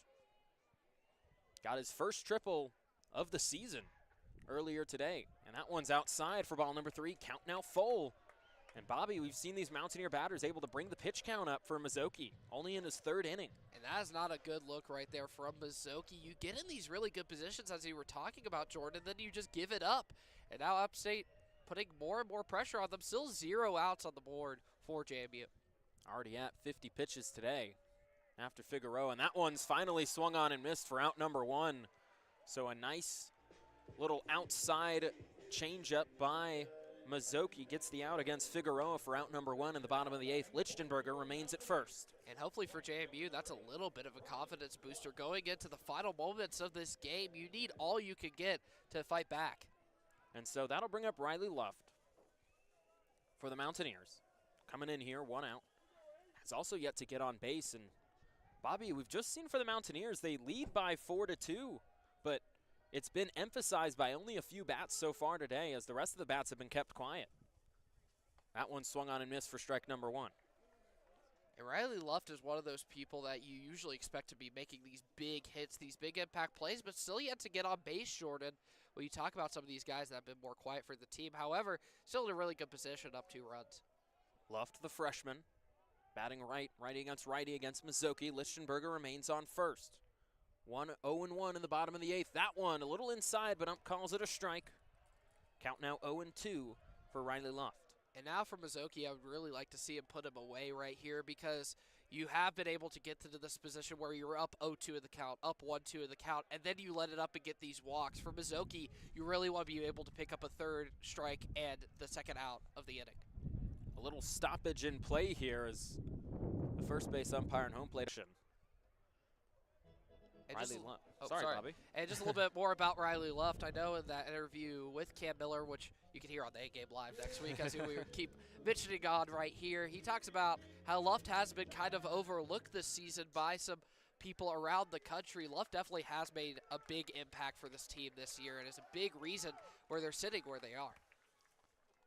Luft, one of the recruits from Florida, the Mountaineers are able to pick up, went to North Broward Prep for high school, and decided to bring his talents here for the Mountaineers as that one swung over the head of Mazzocchi. However, making the play is Anderson at second, and looks like he will get the double play as Riley Luft claps his hands in frustration, and James Madison off of a nice double play there by the second baseman of Anderson, who came in as a pinch second baseman, gets the double play and gets James Madison out of the inning. However, the Mountaineers still lead 4-2. And it looks like Caleb Cross will try and get them out of the rest of the inning and pitch a complete game. But you won't want to go anywhere. Plenty of baseball action coming up for the top of the 9th inning on 90.5 WASU YouTube.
Welcome back to 90.5 WASU on YouTube. Caleb Cross facing Pfeiffer, trying to get out of the 9th inning and pitch a complete game for the Mountaineers and get them to win 4-2. Pitches the first one. Count 0-1 for Caleb Cross, who's going to make quick work here of Pfeiffer. That one a little high for ball number 1 for Caleb Cross. Cross had a really good game so far here today, only letting up 2 runs and playing the incomplete game so far for App State. We'll see if he's able to close. Mountaineers lead 4-2 off of 7 hits. That one high and outside for ball number 2. Count 2-1 against Pfeiffer. Pfeiffer so far today has yet to get on base. Grounded out earlier to Caleb Cross, flew out to left field and Tyler Figueroa, and then flew out to center field and Charlie Evans. 2-1, that one outside. Pfeiffer didn't bite. Count now 3-1 for Caleb Cross. And Cross definitely out there very confident, but you want him to hone it in a little bit. Don't want to be getting down in these big at-bats. Want to get these batters out of here very quickly. Pfeiffer batting 187 on the year. That one down the middle for strike number 2. And Pfeiffer looked like he was about ready to walk towards first base, but the ump calls him back. So a little bit overconfident right there at his at-bat. So Cross in a lot better position. Count now full for Pfeiffer. Caleb Cross trying to get the first out of the top of the ninth and get the Mountaineers in a good position. That one swung on foul way back towards the medical tent. And count remains full at 3-2. For a brief moment, Jordan, I thought we were about to get one. Nah, that was way too far. But, you know, Grace Ellen sort of ducked a little bit there. See, that's the reason I thought we were about to get, because she Yeah. ducked. I was like, oh, I guess it's coming this way. Well, you know, when you're like me and you played for 11 years, you know, you keep your head on a swivel as that one's hit foul by Wyatt Pfeiffer there down the third base line. Count still 3-2 and full. So once again, upping that pitch count for Caleb Cross, which granted at this point in the game doesn't mean that much anymore since he's already been through so much, but you still don't want to get it too high for him. That one's hit towards second, and Joseph Zamora will make the easy play to Juan Correa for out number 1. And Zamora just Mr. Consistent today for App State, picking up out after out after out for them at that second base position is a big reason Cross has been so successful today.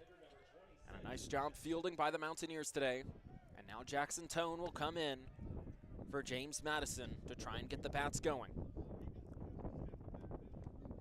Caleb Cross going for the complete game today.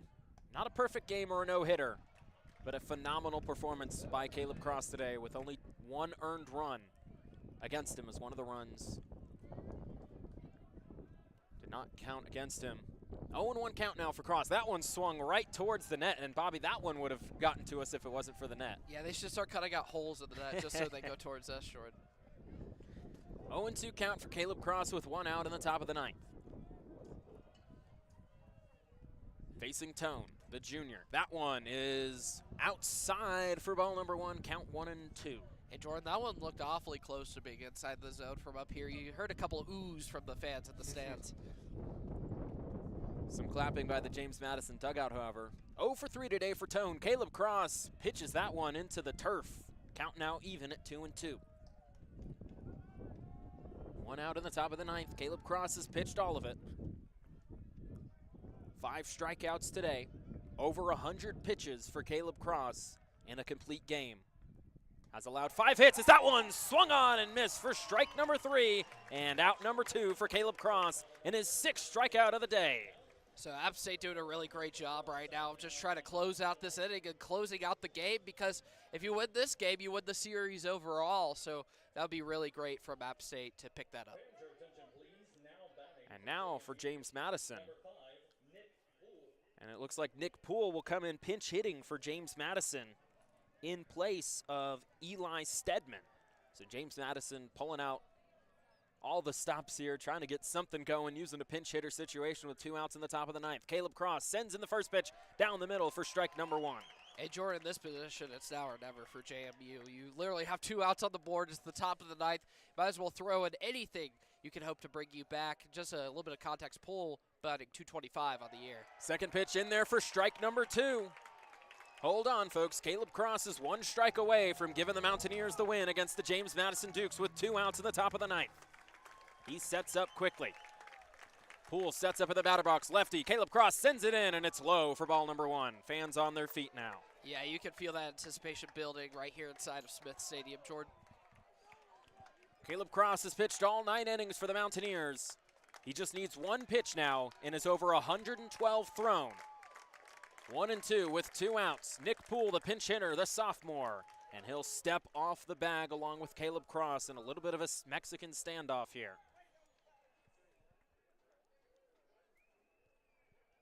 Poole taking his time now as count still 2-2 for Caleb Cross.